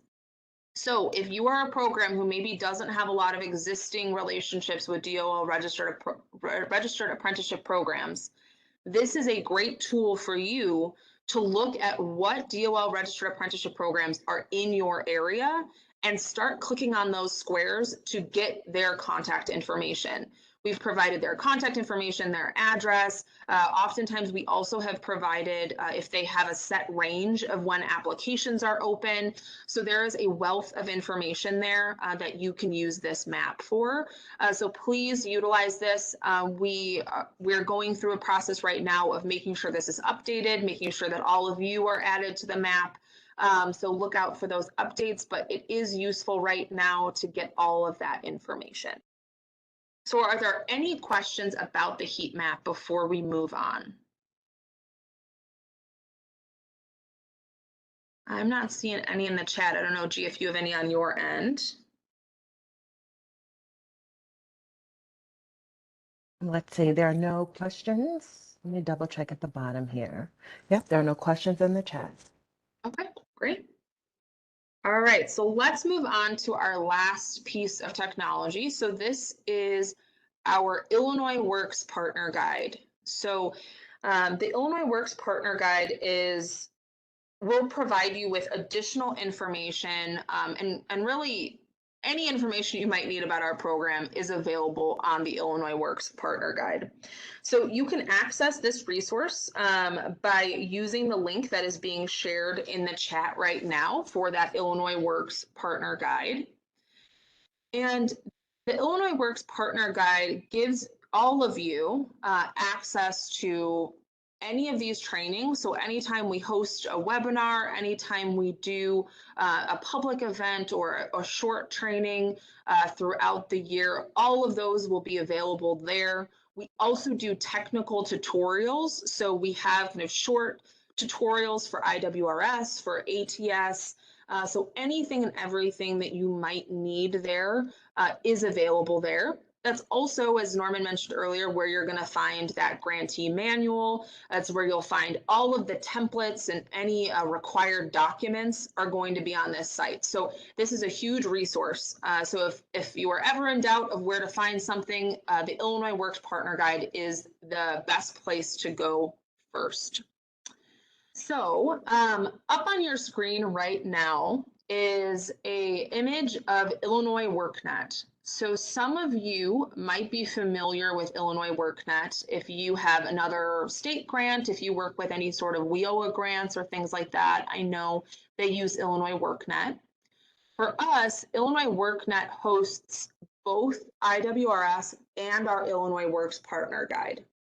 So I want to just take this moment to check and see who, if anyone out there, does not currently have an Illinois workNet account. So if you can let me know by using an emoji, any emoji, choose what you would like, just let me know if you do not have an Illinois workNet account right now.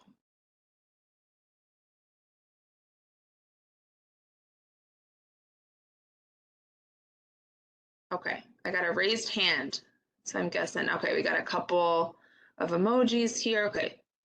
Okay, so I'm just gonna take this moment then to kind of walk you all through, for those who do not have an account right now, how to set up your Illinois workNet account. So without this Illinois workNet account, you are not able to access IWRS, which is going to be extremely, extremely important. So I'm going to have you all, of those who do not have an Illinois workNet account, go ahead right now and go to your browser and type in illinoisworknet.com.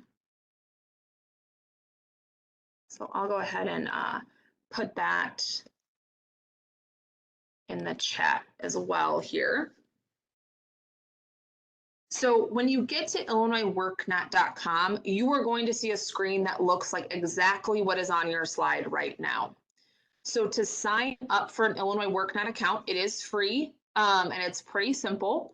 So what you'll do is when you're on that home page, you are going to go up to the upper left-hand corner and choose sign up.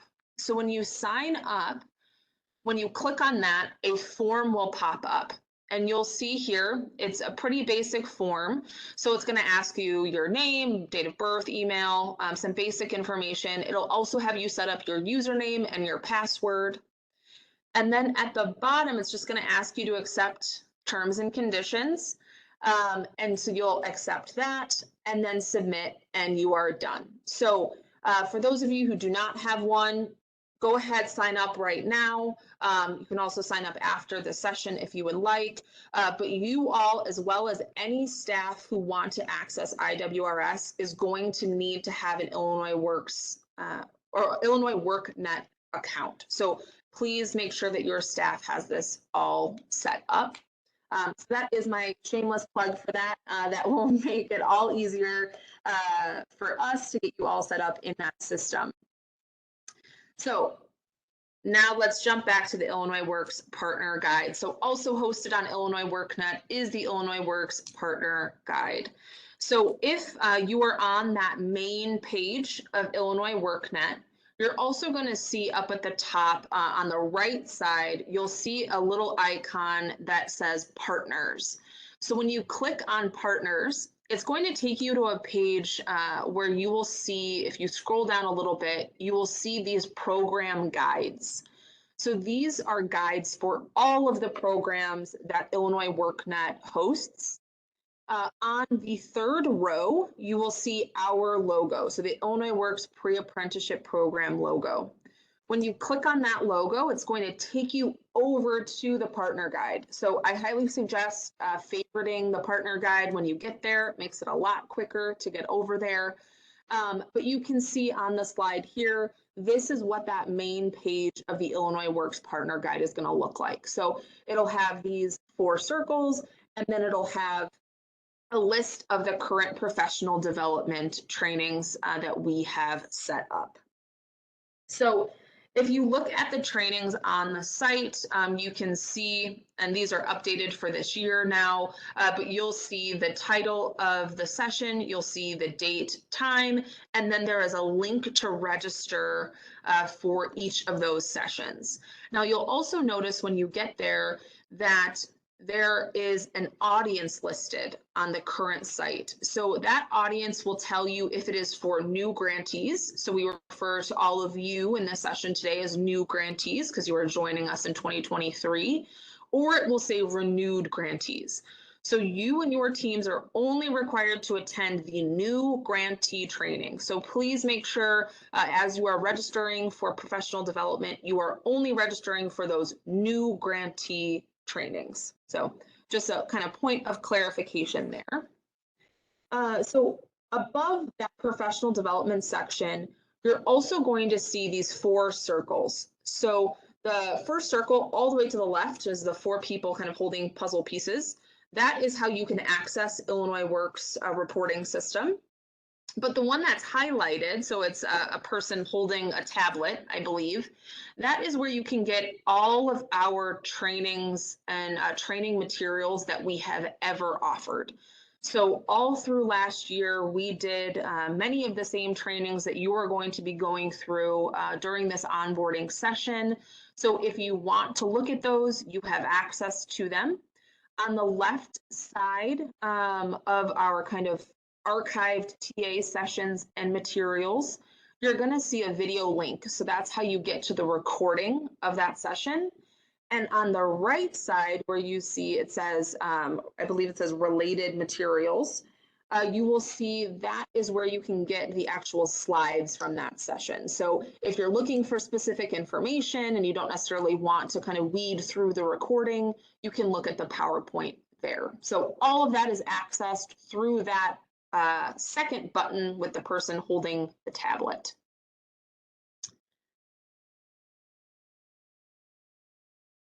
All right, so this is kind of another image here of what you'll see on that video tutorials and training materials page. We now have updated it, so we have webinars. We also have IWS tutorials and ATS tutorials. So this has been expanding and continues to expand kind of month by month. So next up, let's talk about the next circle here. So this is a circle with what looks like a little checklist in it, and that is the full list of resources. So this is where you are going to access the current grantee manual as well as the 2023 grantee manual. This is where you'll get all written directions for IWRS. You can also access all of our templates and required documents here. So this is where you're going to get anything that is a document is going to be in full list of resources.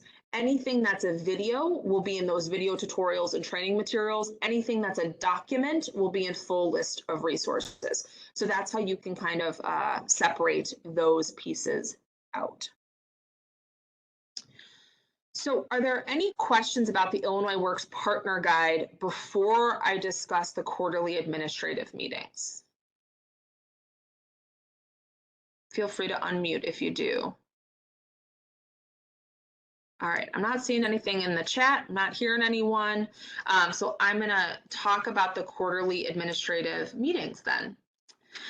So the quarterly administrator meetings are an opportunity for the Office of Illinois Works to present grantee network progress and upcoming changes to programming, reporting, and important deadlines. This is also a time when program administrators have direct access to Deputy Director Ruano. So you can ask questions, make comments, give feedback on the program, or offer ideas on how to enhance the program. So some of these meetings have been spaces where we've gotten some of our greatest kind of improvements to our network and to our program is through discussions with administrators in these meetings. These are administrator-only meetings, so we ask that, similar to today, only administrators are in attendance.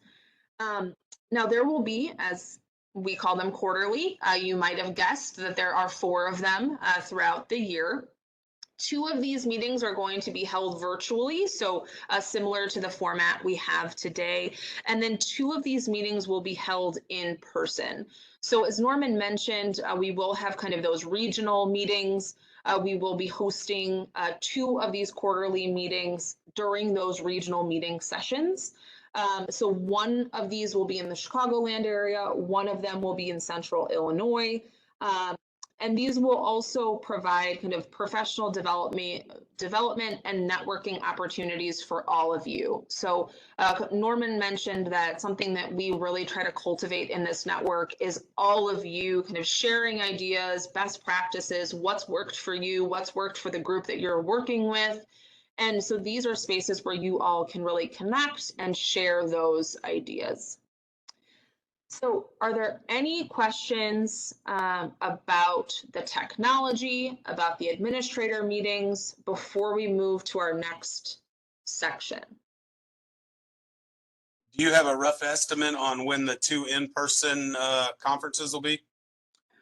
Great question. So we have not set those quite yet, but we will get those dates out in the next couple of weeks. So you guys will have plenty of time to plan. It won't be something we kind of spring on you. Okay, thank you. Yeah. All right. Any other questions? Okay. Can I get an emoji to see that like everybody is good? Is everyone good out there? I just want to make sure. Am I covering this stuff just really well? There's no questions. I'm not seeing any emojis, I'm afraid. Are you guys okay? Okay, we got thumbs up. All right, awesome. Good, good, good. Okay, thank you all. Just want to make sure we're all good. All right. So let's move on to our next section. So section 6. So we're going to be talking about professional development and technical assistance. So by the end of this section, you will be able to differentiate between professional development and technical assistance. You'll also be able to describe the 2 development tracks and explain the expectations for each of the professional development opportunities, including webinars, coaching, technical assistance, and our annual conference. So here at DCEO, we kind of separate out the definition of professional development and technical assistance. So professional development is the culmination of tools, techniques, strategies, trainings, and group sessions that impact the knowledge, skills, behaviors, and attitude of grantees with the goal of improving their performance and enabling them to successfully implement the Illinois Works pre-apprenticeship program. Now, in contrast, technical assistance is a one-on-one or small group intervention with Illinois Works staff that helps ensure program fidelity and compliance with the goal of supporting overall success. So professional development is what we're doing today. So it's having these kind of larger group webinars, training, really increasing knowledge of a specific topic. Technical assistance is something that's more likely going to happen with your individual grant manager. So that's something that they're walking you through a specific instance of, you know, what you need for reporting, how IWRS works, something like that. So it's a little bit more intimate, and it's about specifically kind of how to run the logistical aspects of the program. So that's kind of a good way to distinguish those 2 from each other. So next up, I'm going to talk about our development tracks. So grantees, all of you, will be assigned to what we call a track based on program readiness criteria as they relate to construction and building trades pre-apprenticeship programming. So the data that's used to determine your track assignment is the internal controls questionnaire, which you all have filled out, the Illinois Works Programmatic Risk Assessment, which you've also already filled out, application evaluation scoring sheets and the reviewer notes from our merit review process, Illinois Works Grantee Coaching Needs Assessment, the results from that, the Illinois Works Deputy Director, so per grant negotiations, has noted some items. Monthly compliance reports, and this is specifically for our renewal grantees, so you all are not being evaluated on that quite yet, but just so you know, that is something that factors in at that renewal period, so what your performance is over the year.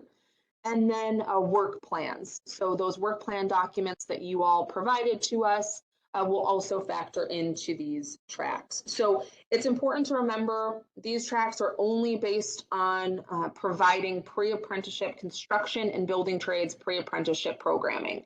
So it's not a statement on the organization at large. It's not a statement on if you run other pre-apprenticeship programs. It's solely focused on those construction and building trades programs. So at the end of the needs assessment process, which is going to begin in February, grantees, all of you, will be identified as either a track 1, and so you'll receive recommendations for what we call a professional development plan. That is a requirement of all of our grantees to have a professional development plan. Or track 2, where you will receive a coaching plan. So there is some kind of fluidity in regards to the track designation. So although, you know, tracks will generally stay pretty static throughout the year, it is possible that grantees can change tracks dependent on program performance. So for example, I'll just give you an example from last year. We had a grantee who this was the first time they'd ever run a pre-apprenticeship training program. We placed them on the coaching track to supply them some extra support, make sure that they had their curriculum set, make sure that they, if they needed any assistance, they had kind of additional support. And they ended up really kind of blowing it out of the water and doing an amazing job, and were able to kind of shift from a coaching track into a professional development track. So there is fluidity in it, but we really assign these tracks to ensure that you all have the support that you need. And if there's any potential piece of your program that you want to focus on, to grow, to develop, that there is someone there who can help you with that. So on your screen here, you can kind of see the description of each of these tracks, as well as kind of the professional development and technical assistance requirements of those tracks. So for track 1, so those are those professional development plans that get created. Individuals are required to come to all of the training sessions, the annual conference, and do any sort of one-on-one technical assistance with myself or with Dan, depending on your grant manager. For track 2, you are looking at, again, those technical assistance sessions, the annual conference, all of the training sessions. So I think that our technical assistance sessions is meant to be training sessions there. So just make sure to know that even for track 2, you do need to attend those training sessions, annual conference, one-on-one technical assistance. And then we also require that you attend a monthly coaching session. So we have, Vera Lee was introduced earlier in the call. She is our current coach. So if you are placed on track 2, you'll meet with her, and together you can kind of identify any areas of support that you might need, and then you'll work on those on a monthly basis.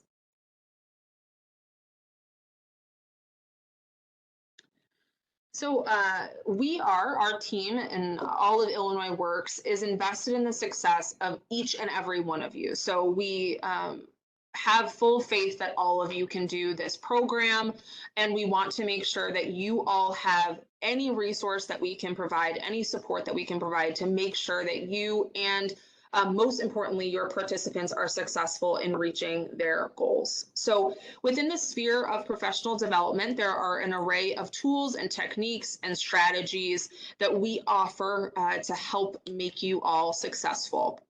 So these include webinar sessions, coaching, like I just talked about, our annual conference, our one-on-one technical assistance, and then what this year we are calling Toolbox Tuesdays. So those are formally our lunch and learn sessions, but they are now called Toolbox Tuesdays. So let's delve in and kind of explore what each of these has to offer for all of you. So starting with webinar sessions. So webinars are professional development opportunities conducted over the internet. So they will all be hosted here on WebEx, and they may include but are not limited to training and information sessions. Webinar sessions will be recorded and made available on the Illinois Works Partner Guide. And each of the webinars are designed to provide you and your teams with information on how to navigate IWRS, how to utilize the grantee manual, and how to implement critical program requirements such as obtaining certifications for pre-apprenticeship instructors, providing effective transition services, and utilizing data to create a program improvement plan. So ongoing programming is available starting this month. So you are in the first session of our webinar sessions of our onboarding this year. We will be releasing a calendar, an annual calendar. So you have all of these dates and times in the coming weeks. So look out for that. But please know that all of you, kind of regardless of your track, are required to attend all of these webinar sessions. So our webinars also include our Toolbox Tuesdays. So like I said, these used to be called Lunch and Learns, but I had a lot of confused grantees last year because we do not provide lunch. So we are focusing on Toolbox Tuesdays this year. So these happen on the second Tuesday of each month. So that is, except for holiday weeks, we will take those weeks off. But we will host an optional 1-hour session that's open to all grantee staff members. So these Toolbox Tuesday sessions are not a requirement. However, we have found they're extremely helpful for our grantees. We craft all of them to make sure that they are focusing on what our grantees are identifying they need help with. So we often will ask you all, are there areas that you need more training on? Are there areas that you're not quite understanding? And that's how these Toolbox Tuesdays are built, is that to ensure that you all have access to information that you need in kind of a short, succinct format. So some of the past sessions we have done include exploring the impact of women in construction, marketing, recruitment for pre-apprenticeship programs, navigating IWRS. So we had SIU come in and actually do, from the first time you meet with a participant all the way to follow-up, how do you enter that data? What does that look like? Building transition relationships with union and non-union registered apprenticeship programs, as well as a slew of others. So all of these sessions, those dates, similar to the professional development, are still being solidified. So those will be added to that annual calendar, and all of those dates will be available to you on the partner guide. So next up is program coaching. So the goal of program coaching is to provide grantees with customized support in the following domains: instructional certifications, pre-apprentice life cycle, and business development. So according to the Illinois Works Grantee Manual, program coaching is tailored to provide proactive and preventive one-on-one support driven by needs analysis and coaching planning. So approximately 75% of this coaching support is something that's going to be proactive, and 25% is going to be reactive. So it's really meant to help your programs grow and avoid any of these kind of common pitfalls that we've seen our previous grantees fall into, or we've seen just over our time working in this space that other programs have fallen into. So it's really meant to kind of be proactive in that way, not something that, is a punitive situation. It's really meant to help you grow. So the Illinois Works program coaches, they partner with each of you and individual grantee organizations who are placed on that track to provide tailored support to help ensure program success and alignment with the Illinois Works grant expectations. So Illinois Works will conduct a needs analysis of each grantee. So that will take place on February 9th. We will be doing a needs assessment, which will be a facilitated needs assessment. And the results of that needs analysis will inform the creation of a tailored program coaching plan for those track 2 individuals and a professional development recommendations for track 1. So the grantee program coaching plan will be leveraged to prevent or mitigate program challenges and to support continuous program improvement. So program coaching, like I said, we approach it with kind of optimism and possibility and compassion with the goal of overcoming obstacles that may impose performance outcomes. So this is something that, again, is really just meant to help you all be successful in this program. This program definitely has a learning curve. So we found the more that we can engage, the more that you all engage with us, the more successful we've seen our grantees be. So please take advantage, full advantage of all of these tools. So I just want to clarify, though, that program coaches are not programmatic staff. So they can help you kind of build these plans and give you support and provide resources, but they cannot assist with any sort of program delivery or they're not programmatic staff. So utilize them kind of for their guidance and for their resources. So next up, I'm going to talk about the annual conference. So the Illinois Works Conference is an annual event that provides an opportunity for industry and subject matter experts, along with the Illinois Works grantees, to share and exchange ideas, information, experiences, new technologies, theories, and it's a place where program attendees can really advance their profession and their purpose in this space. So the annual conference is scheduled to take place in the fall. So as Norman mentioned, it is slated right now for September of this year. And the target audience for this event is basically any staff member that you think this will be relevant for, but it is required for all program administrators to attend. And so we have sessions that are relevant to our program instructors, to staff, so outreach and recruitment staff, wraparound service staff, transition staff. All of those individuals would be more than welcome, but program administrators are required to attend the conference. So again, that is going to take place in September. Once again, we will get you those dates, so they will not be sprung on you. You'll have plenty of time to plan which staff members you would like to bring with you, and we would, welcome all of you. Last year we had a really great group, just a little under 100 participants, or 100 grantee staff members came, and we spent a couple days down in Springfield doing kind of 2 days of training, and we brought in some outside speakers to talk about kind of what's happening nationally in workforce development. So it was a really great couple of days to kind of work together and meet everyone.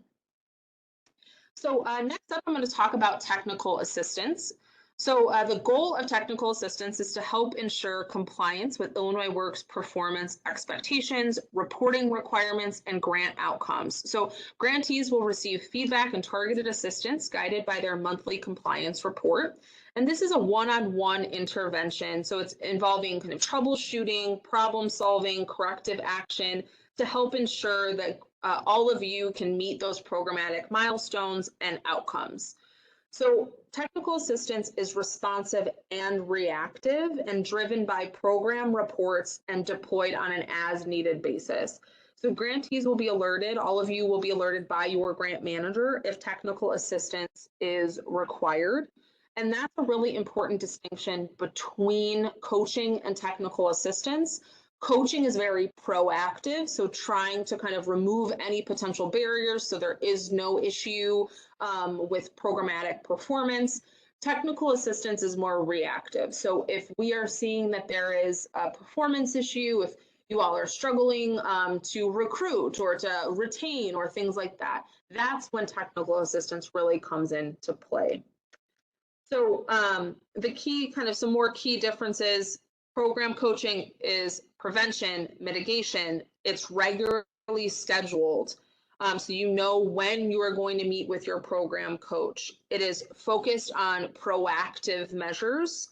And then it's delivered by independent consultants. So these individuals are not grant managers. These are program coaches who are really there to kind of give that guidance and resource. Your grant managers are the ones who are going to be doing your technical assistance and your compliance. So those are really, it's important to understand that distinction between those two.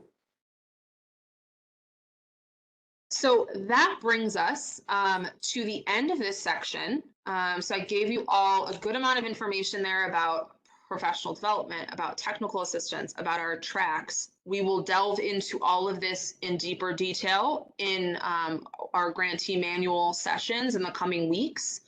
But for right now, are there any questions that I can take that anyone has right now? All right, I'm not hearing anyone. I don't see anyone in the chat. So, oh, thank you, Jose Manuel. Okay, great. So let's move on to our final section. So this is reporting and reimbursement. So I know a lot of you mentioned at the top of the call, this is something that one of the reasons you attended today was to learn about this. And so by the end of this section, you're going to understand how to comply with data requirements and reporting.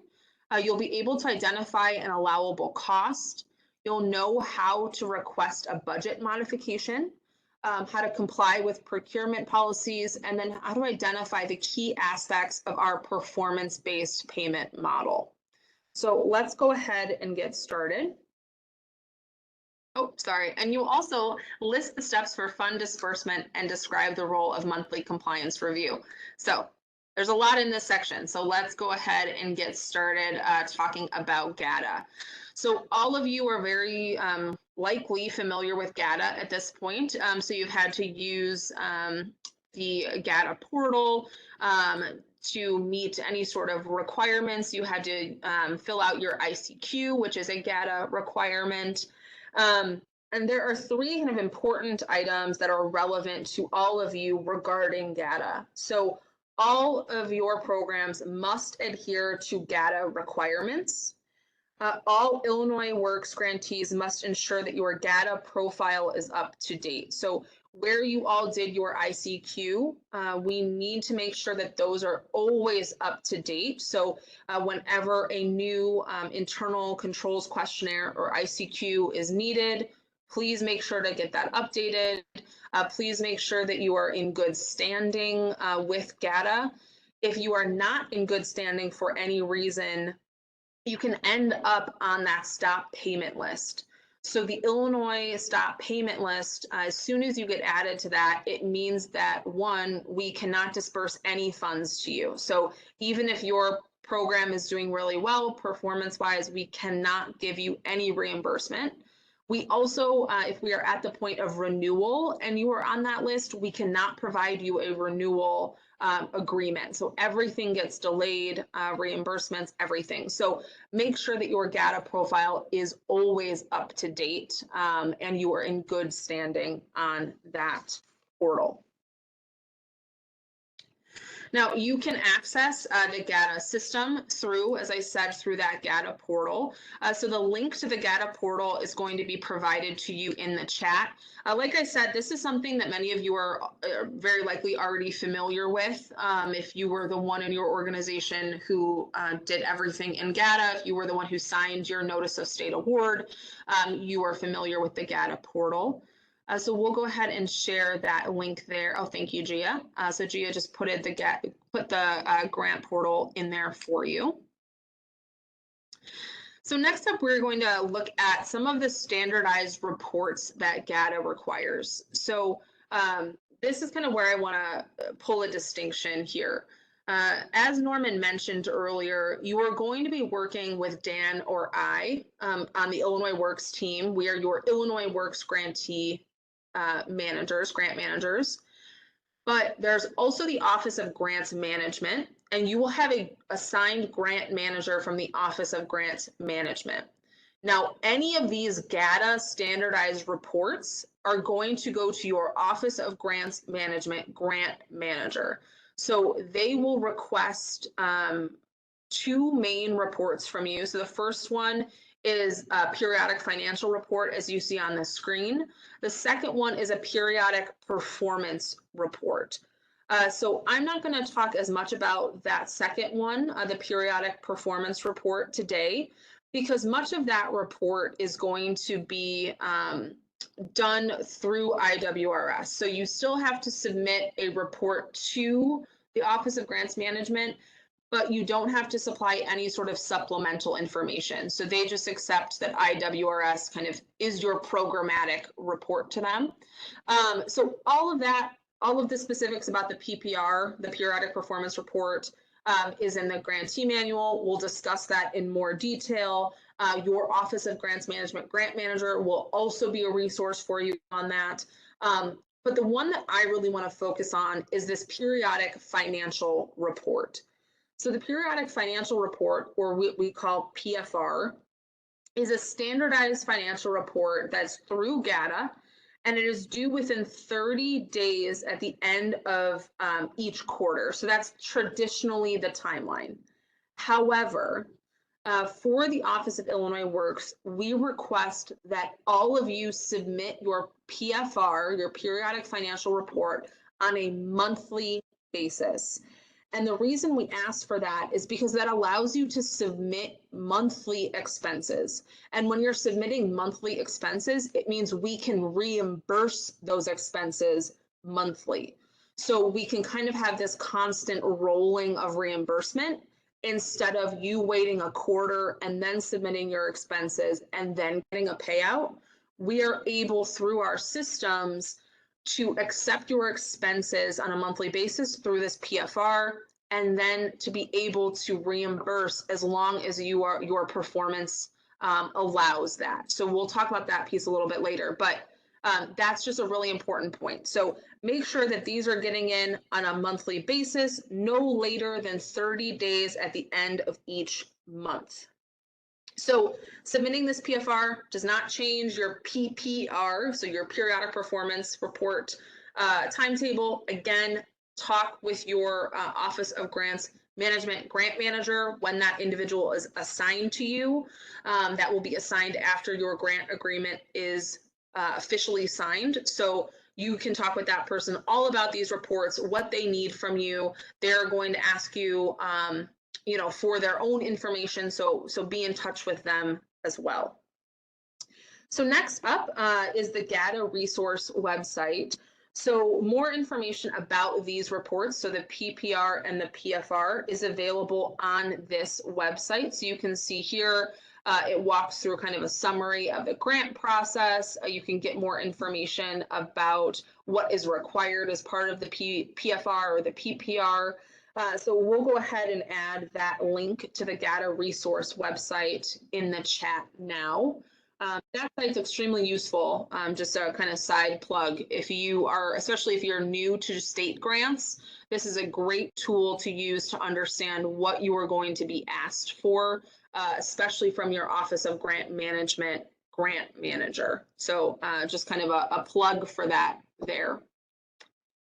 So next up, let's talk about the appropriate use of funds. So funds must be used for the purpose of implementing the Illinois Works pre-apprenticeship program only.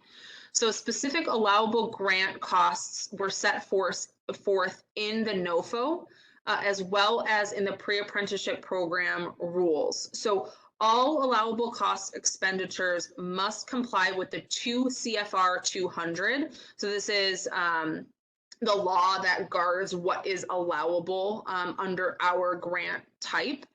There is specific information that is in the current grant manual and in the 2023 grant manual. We will be updating that to make sure it is all updated in compliance with the current year. So look out for that information as well. But please, please, if you have any questions about specific expenditures, if there is something that you are questioning, if it is allowed, please reach out to myself or to Dan Martinez, your assigned grant manager, whoever you get assigned in the next week or so. And we are happy to kind of review that expense and let you know if that would be allowable or not. So it is better to ask before putting the cost out. The last thing we want you all to do is put money out for something, find out it's not allowable, and then not get reimbursed for that. So that has happened in the past. I don't want that to happen to you. So please, if you have any question if something is allowable, let us know, and we're happy to walk you through that. So some specific allowable grant costs include kind of design, training, curriculum, linked skill training and work-based learning, any sort of ongoing evaluation or refinement of your curricula, design and implementation of a needs assessment, any costs related to those wraparound services. So those are things like if you have transportation, if you have childcare, those types of things. Anything related to student support services, so career counseling, tutoring, anything in that realm. Stipends. So stipends are an allowable cost. They are required by the Illinois Works Jobs Program Act. So those are definitely allowable. Any sort of technical assistance, grant administration requirements, getting recognized certification. So if your instructors need to be certified, that is an allowable cost. Any sort of professional development. So coming to the conference, coming to your regional meetings, anything like that is an allowable cost. So you want to make sure that there's funding allocated for those in your budget because you can charge those costs back to our grant. So very, very important items. Again, if there is a cost that I didn't just list here, If it's reasonable and necessary, you have a question about it, please reach out to your Illinois Works grant manager. We'll be happy to talk with you about if it is an allowable cost. So next up, let's talk about budget modifications. So all of you are going to start going through the process with the Office of Grants Management to get your grant agreement set up. They'll be reviewing your current budget that you submitted. But say in a couple of months, you realize that you need to modify your budget for some reason. So you need to allocate funding for another service that you didn't anticipate. You can utilize this budget modification process. So this is, it's a useful tool, but I will caution you not to use it too often because it does take about 4 to 6 weeks to fully process a budget modification. And once that modification goes to the Office of Grants Management, everything for your grant financially gets shut down. So while they're processing that, you cannot get any sort of reimbursements. So grantees you can still submit your expenses, you still submit your reports to the Office of Grants Management, but no actual disbursement of funds can happen during this time. So I really encourage you only do a budget modification if you absolutely have to, and really try to limit it as much as possible. So I really suggest 1, maybe 2 if it's really necessary throughout the year. So some steps in how to do this. So if you do need to do a budget modification, what you will do is you will always start with your Illinois Works grant manager. So no matter what, if you're just thinking about a budget modification, if you have a question about it, if you want to submit a request for a budget modification, you will go first to your Illinois Works grant manager. Your grant manager and the deputy director will review any sort of budget changes. We do ask that any change you plan to make in your budget is highlighted in yellow. That allows us to just review it a lot faster to see what you're planning to change. We'll review it. If it's good on our end, we will approve it, send it off to your Office of Grants Management grant manager, who will actually start that process in the system to update your budget, make sure that all of the line items match and are allowable, and then they'll go ahead and put it in the system. So again, during that process, so once OGM, Office of Grants Management, has that, everything kind of gets shut down as far as your disbursement. So we really want to make sure that you send us kind of the budget that you want to update and all of the changes are in there before we approve it, because otherwise that just elongates that process a little bit more. So make sure always start with your grant manager here and the Illinois Works team if you're planning to do a budget modification. So let's now talk about advances. So Illinois Works, we do allow advances for our new grantees. So all of you have the opportunity to get an advance. Advances are no more than 10% of your overall grant award.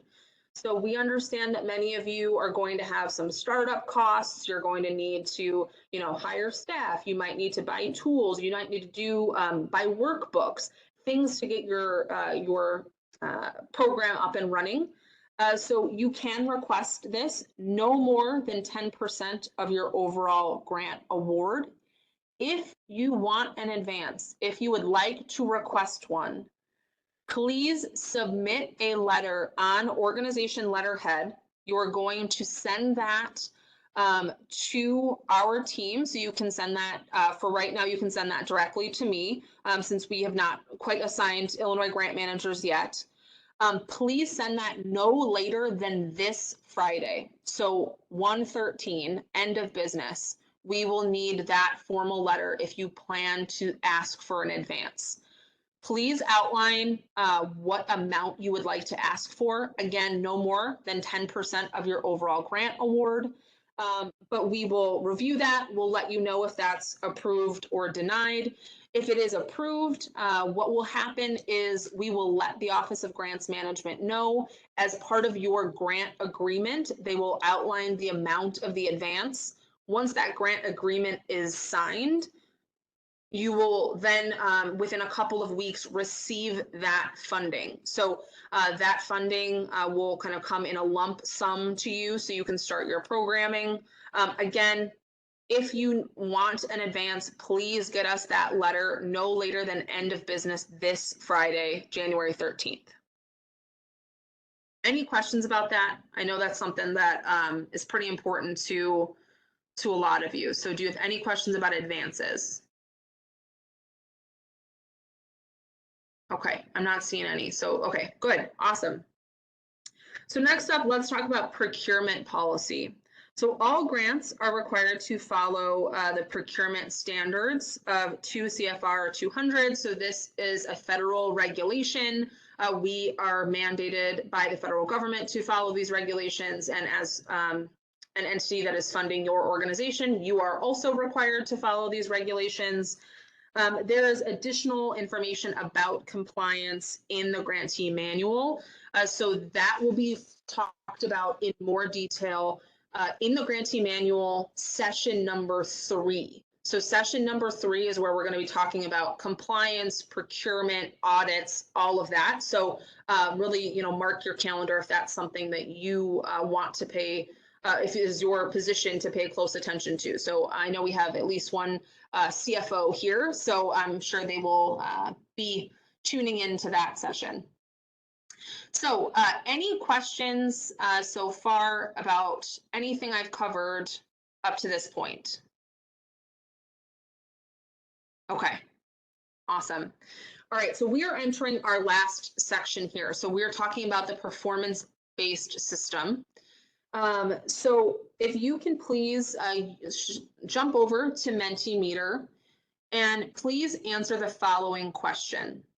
What experience, if any, have you had with performance-based grants?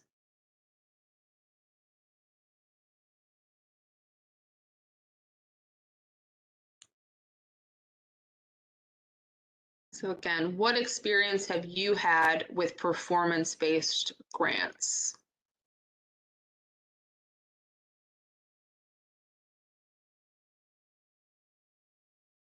I know we haven't been on Mentimeter in a little bit, so I'll give you all some time to get back over there. Okay, so not much, none, some, okay. Okay, a little more than 20. Okay, so some of you have experience with that. 2 years, okay. Okay, so for some of you, this is going to be new. This is going to be a little bit of a transition. For some of you, this is something that, is going to be more familiar. So you're going to find some of these components to be familiar to you even if you haven't experienced or worked with a performance-based grant. If you know about a performance-based grant, that's going to be familiar to you. But there are also some pieces that are really unique about our performance payment model. So the Illinois Works Pre-Apprenticeship Program performance payment model is based on kind of both expense reimbursement, but also kind of producing those tangible results that DCEO is funding. So the performance-based payment model utilized by Illinois Works is rooted in the belief that grant funding should be based on an organization's tangible impact in the community. So what that's really based on is what we've seen in the data over the last decade is that our DCEO nationally, we've spent a lot of money on training programs that don't necessarily actually move the needle on increasing the number of individuals of color in construction and building trades, increasing the number of women in construction and building trades, increasing the number of veterans in construction and building trades. And so this model is designed to ensure that we are funding those tangible results. We are funding organizations that actually can show up, do the work, and get these individuals into apprenticeship programs. So the combination of performance-based and reimbursement models means that metrics dictate the amount available for reimbursement, and grantees must still submit allowable expenses to access that funding.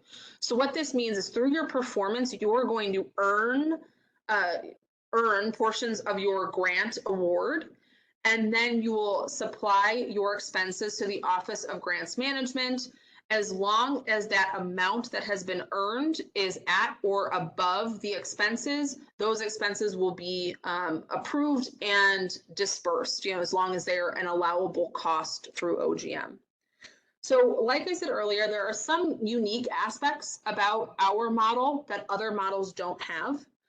So the first is if one of you, or all of you, hopefully, exceed your outcome metrics, so the number of people that you intended to enroll, the number of people you intended to complete and transition, you actually have the ability to earn funding beyond your initial grant award. So even if your grant award is $500,000, if you go above your metrics, you have the ability to go above that $500,000. Now, next, because we utilize IWRS, as I said earlier, we are able to submit that reimbursement information to the Office of Grants Management on a monthly basis. You're submitting your expenses on a monthly basis. That allows us to kind of continue to roll out reimbursement funds as opposed to kind of having 2, 3, 6 month gaps in funding. It really allows us to kind of keep moving. And then finally, all of you have the right to an appeal. So if for some reason an outcome metric gets missed for a participant and you feel that that was outside of the control of your organization, you have the ability to appeal that process. So this happens a lot when we have a participant who starts the program, they're going through the program, and then they find out, hey, I got accepted to the Carpenters Union. I'm going to go and do my apprenticeship program through the Carpenters. Well, you can now appeal, even though that person didn't complete your program, you can appeal to say, hey, we still would like to count their transition because they transitioned. They went to a registered apprenticeship program. So that is kind of the most common example. We have seen others, but that's what's unique about our system is you have the ability to make that appeal if an outcome is missed and you believe it's not something that your team could have controlled. So next up, let's talk about our funding benchmarks. So we have 4 funding benchmarks. So the first is enrollment, the second is completion, and the third is transition. So all of those are based on the work that you and your teams do, enrolling, completing, transitioning participants. And the final benchmark is closeout reports. So those are related to at the end of the year, closing out your kind of current grant. So if you end up getting a renewal into next year, that will just be kind of finalizing everything with IWRS, making sure all that data is updated. If you do not get a renewal, that will include updating IWRS as well as doing any sort of GATA required closeout. So that's kind of the distinction there. But each of these are connected to a percentage share of the overall grant award. So you can see here enrollment is 25%, completion is 30%, transition is 35%, and then those closeout reports are 10%. So that is how we get to 100% of your grant award. Now, each of these funding benchmarks is divided by your program goals. So it'll be divided, that 25% will be divided by the number of enrolled participants. This completion 30% will be divided by the number of participants who successfully complete, and then your transition by the number who successfully transition. So all of those goals, these should seem familiar to you because we talked about them as part of your work plan in your application and in your negotiations. So when you set out the number of people to enroll, the number of people to complete, the number of people to transition, this is where this translates kind of on that financial side. So now with each of these, so For your enrollment, like I said, it's going to be based on the number of people enrolled. For your completion, it's based on the number of people who complete.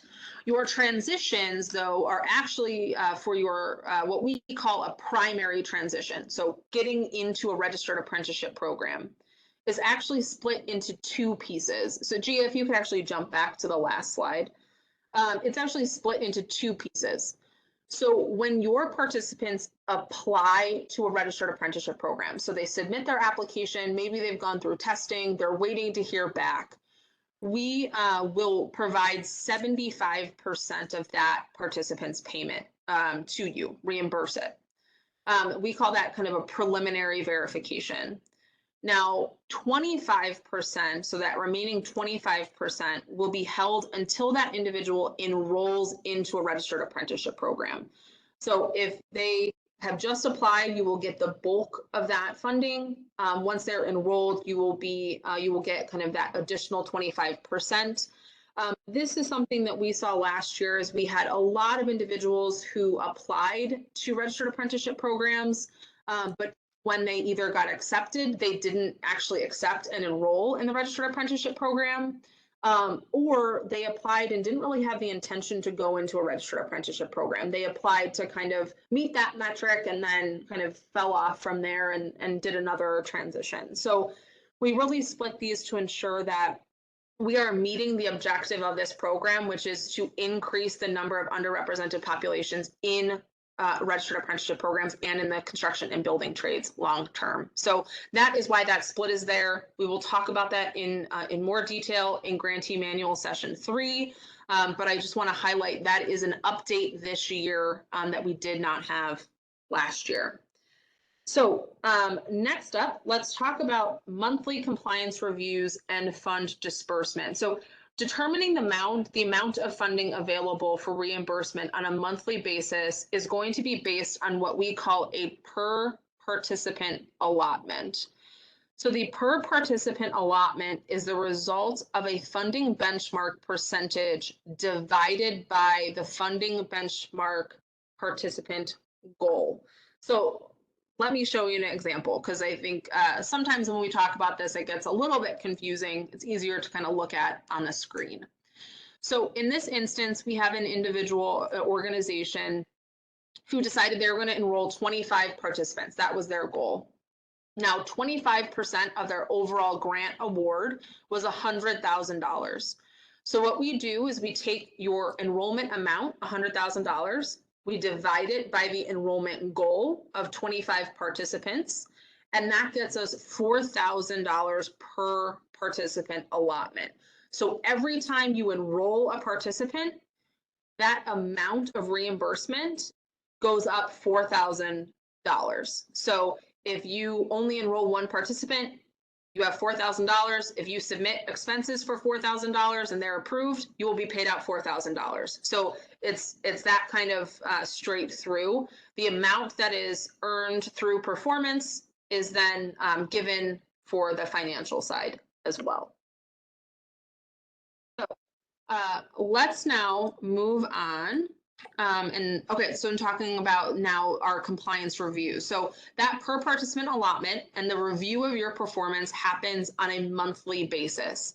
So at the end of each month, myself or Dan will check your grantee outcome metrics. So how many people you've enrolled, how many people you've completed, transitioned, and then based on your progress towards that goal, we will let the Office of Grants Management know the maximum amount available for reimbursement. So like I said, if you have your goal of 25 is to enroll, you have 10 individuals who have enrolled. Now you have $40,000 that's open to you. We will send that to the Office of Grants Management so that they are able to reimburse you up to $40,000. So how do these steps work? So first, you will submit your expenses through your periodic financial report on a monthly basis. The Office of Grants Management will review those expenses, determine what amount of expenses are allowable, and then the Office of Grants Management will compare that amount to the maximum reimbursement, so that amount that your performance has earned. And if the Office of Grants Management approves that amount and it's equal or less than that maximum reimbursement, that funding will be dispersed to your organization. So that is how this model works. Any questions about that? I know this is for those who are new to this, this is going to be a little bit complex. So do not fret. I'm going to walk through an example here. But also please know we will be hosting kind of meetings with each of your organizations. We can delve into this individually for your organization. We will also be talking about this more in Grantee Manual Session 3. We'll delve into this deeper. So if you don't understand it right now, don't be concerned. So here is an example of kind of what I've been explaining. So you can see this organization has a funding award of $500,000. Their enrollment goal is 50 participants. Their completion goal is 43, and their primary transition is 35. So down in this bottom table, you can see kind of the breakout. So their enrollment percentage enrollment is 25%. That gives them 125,000. And it goes, down the list here to close out reports. And then their total grant award is 500,000. So then you also can see in that fifth column is the per participant allotment. So it's that $125,000 for enrollment divided by 50 gets them $2,500 per participant. They actually enrolled 50 here, so they got their full funding payout for their enrollment. For completion, they actually exceeded their goal. They wanted to do 43, they did 44. So they actually got an additional about $3,488 associated with their completions. And then you have their primary transitions. So 33 individuals at least applied and maybe are on a waiting list for a registered apprenticeship program. 10 have already gotten into a registered apprenticeship program. And so that payout is there. So for those 33, it's 123,000. For the 10, 12,500. And then we also have listed what we call a secondary transition. So you and I and everyone on this call knows that you can train someone, they're really interested in construction, they're really interested in the building trades, they get to the end of the program and they decide, this isn't for me. I don't want to do this, I want to do something else. Or I can't do this right now. I have another commitment, I need to focus on that. So we understand that. In the event they decide not to go to a registered apprenticeship program, they will be a secondary transition. So if they go to employment, if they decide to go to college, or college courses instead, if they decide to even do a more advanced construction, so maybe they want to go specifically into welding, they're going to go into a welding program. Those all are considered a secondary transition. So anything that is not going into a registered apprenticeship program is a secondary transition. Those are paid out at 50% of your primary transition per participant allotment. So you can see here for primary transition, $3,750 and $1,250 add up to $5,000. If you get a full primary transition, for a secondary transition, you would get $2,500. So that's kind of how this works out. For closeout report, they did their closeout reports, they got the full $50,000. So you can see here, even though they came in under some of their goals, they went over some of their goals, they ended up with about $14,000 more than their original funding award because they were able to meet their enrollment goal, go over their completion goal, get these individuals into registered apprenticeship programs. So that's how this works out. Again, it is complex. It is new to some of you. So we will work with you to kind of walk you through individually for your organization what this looks like. So I know that we are at time. I am taking a little bit more of your time today than I mean to, but I only have a couple more slides. So if you all can just stick with me for a couple more minutes, I would really appreciate it. Because what we're going to talk about next is what you are actually going to get from Dan and I on a monthly basis. So on a monthly basis, we are going to check your performance and we are going to let you know where you are progressing towards your goals. So we're going to do this based on 2 reports. So the first one is what we call a monthly compliance review progress report. So you can see that report on your screen. This is the exact format you are going to get on a monthly basis. It is going to let you know what your overall compliance rating is. And your overall compliance rating means your progress towards your goal. So if you say for your first cohort, we want to enroll 10 individuals and you only enroll 2, we are going to let you know what your progress towards your goal is at that time. And so, you know, there's a lot of reasons why, you know, enrollment might be at that place, but this isn't a judgment on kind of what's happening in your organization. It's letting you know this snapshot is your current progress towards your goal. So we have 4 progress categories. So excellent progress means you are doing over 100% of your goal. So you wanted to enroll 10, you've enrolled 15. Good progress is anything that is 76% to 100%. Inadequate progress is 50% to 75. All of this is listed in your grantee manual, so don't worry about you know, if you aren't capturing these. Inadequate progress is 50 to 75. And then poor progress is anything under 50%. So that into that group that I just used an example of, you wanted to enroll 10, you only enrolled 2, 20% towards your goal, that would be a poor progress rating. So that's what this report will tell you, where you stand in progress towards your goal. This will also tell you how much funding is going to be released since the last compliance progress report.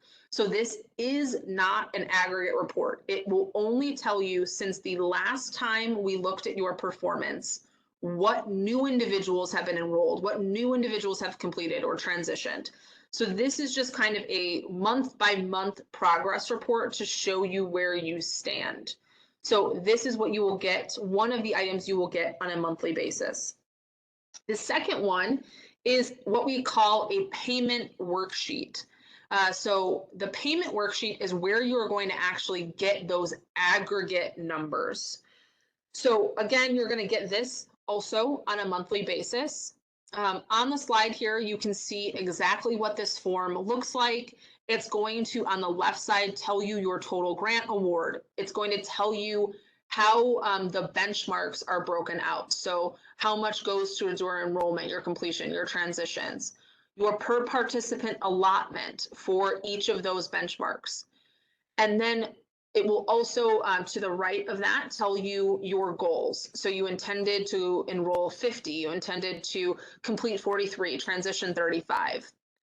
And then down at the bottom, it's going to tell you month by month how many individuals we were able to reimburse you for those who were enrolled, those who were completed, transitioned. So you can see on a monthly basis, and then at the bottom of this table in aggregate, how many total individuals you've enrolled, how many total individuals you've completed.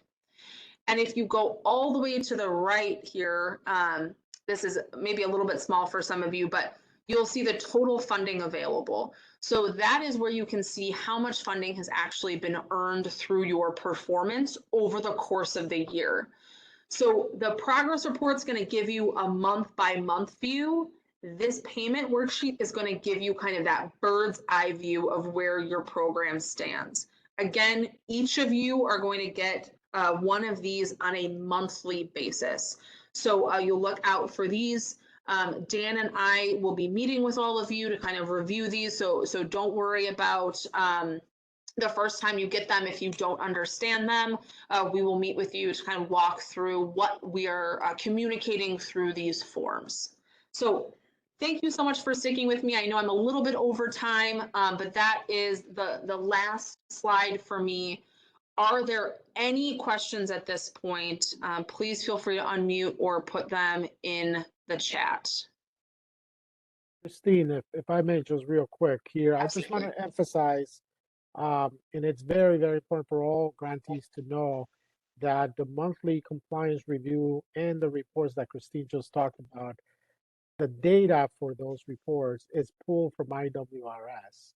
So if there is no real time entering of that data, if that data is not accurate to reflect what you're actually doing in the field, what you're actually doing with your program, we cannot give you credit for it. We cannot officially use any other data for compliance purposes, but the data that is being reported in IWRS. So we want to really emphasize that from the very beginning. You want to make sure that you have someone trained that knows how to use IWRS, someone dedicated to look at the quality of the data, the completeness of the data, because that's all we can use for compliance reporting purposes.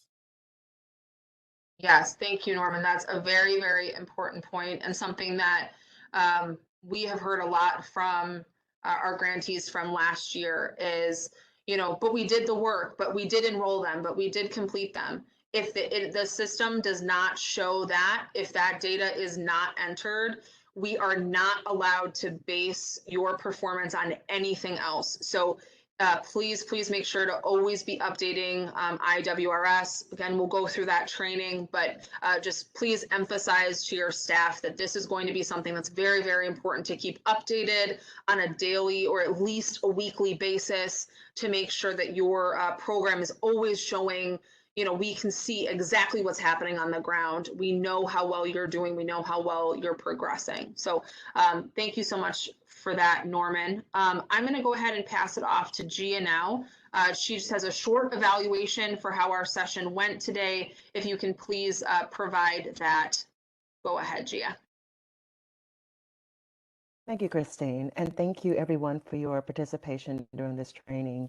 We are excited to welcome all of you as a part of the Illinois Works Network. It is important for us to get feedback from you about all of our sessions. We do read your feedback and we apply that feedback as we plan future programming. So if you could pull Mentimeter back up, and we're just going to go through a couple of questions that will allow us to hear from you about the session. So the first question is, please share your views on this training by rating it using the following scale, 1 being the lowest, 10 being the highest. This is anonymous, so we will not know who responded in what way. We just want to be able to hear from you.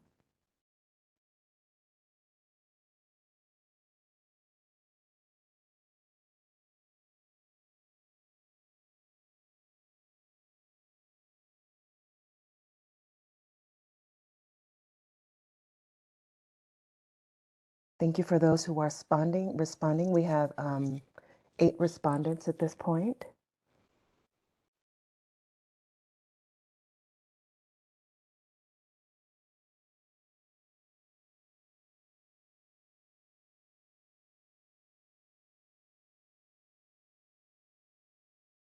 Okay, the second question is, this course was relevant to what I wanted to learn about this subject matter.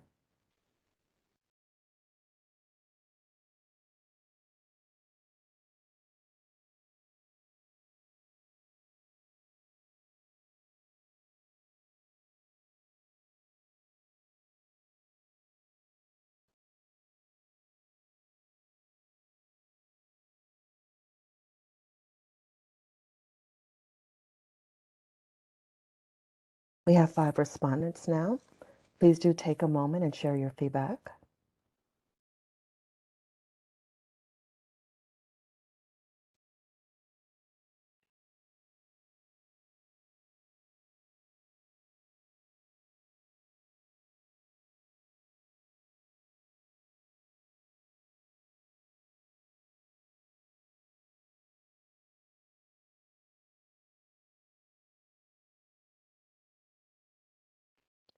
I plan to apply what I learned.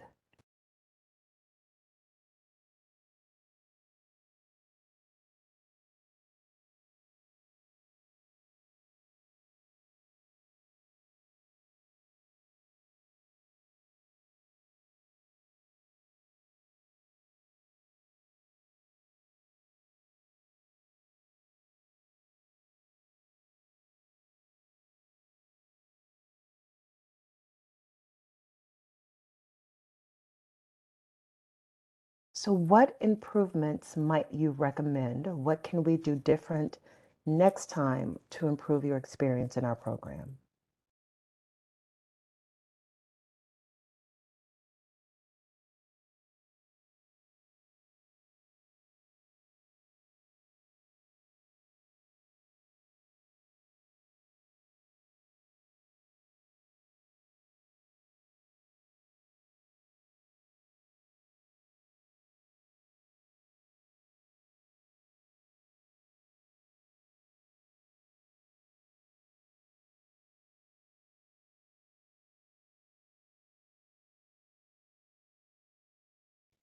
What did you find effective? So if we make future changes to our programs, what do you recommend we absolutely?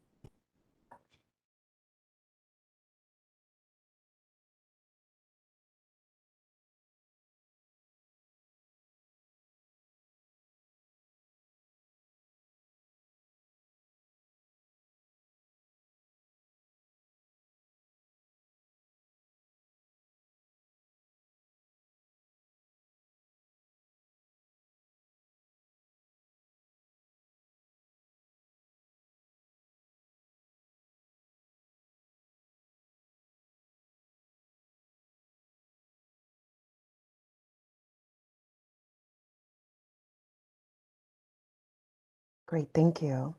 And then the very last question, is there anything about this course you think we should know that we did not ask about?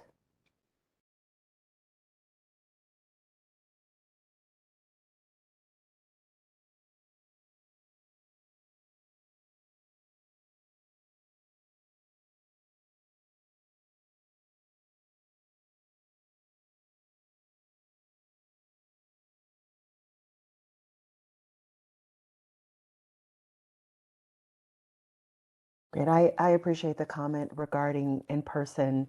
And one of the things that Christine talked about earlier is that we are going to have more in-person meetings this year than we've had the prior year. So there will be more opportunities for that. And thank you. Okay. Thank you everyone for participating in the evaluation. And I will turn it back over to Norman. Thank you, Gia, for the evaluation. I want to thank all the participants for joining us today. Unfortunately, we went over a little bit. Um, we started a little late, just giving some people the opportunity to join. So we certainly appreciate all the participation and you joining us. One final thing I wanted to mention is we last year provided over 200 referrals, student referrals to all of our programs throughout the state. We have a system where we collect information from individuals that are interested in being part of the program. We check that information on a daily basis and we send it out as a referral on a daily basis to programs. So you are likely to start receiving referrals from us in the next week or two. So here is how that system works. When you get a referral from us, you have to indicate that you have received that referral and then also confirm if you have already made contact with that individual that we refer to you. If we do not hear from you, we're going to follow up to make sure that you have received the referral and that you made contact with those individuals. As I said, last year was over 200 referrals that we made out to our programs. We anticipate this year being the same or higher. So we certainly appreciate responsiveness there when it comes to those referrals so that we can take advantage of those opportunities. So once again, thanks for joining us. We will be providing more information about the next webinar that is part of the onboarding orientation, where we're going to get more in detail into all the aspects of Illinois Works. I hope you have a great day today, and please let us know if you have any questions or comments. Have a good day. Bye-bye. Thank you, everyone. Have a great day.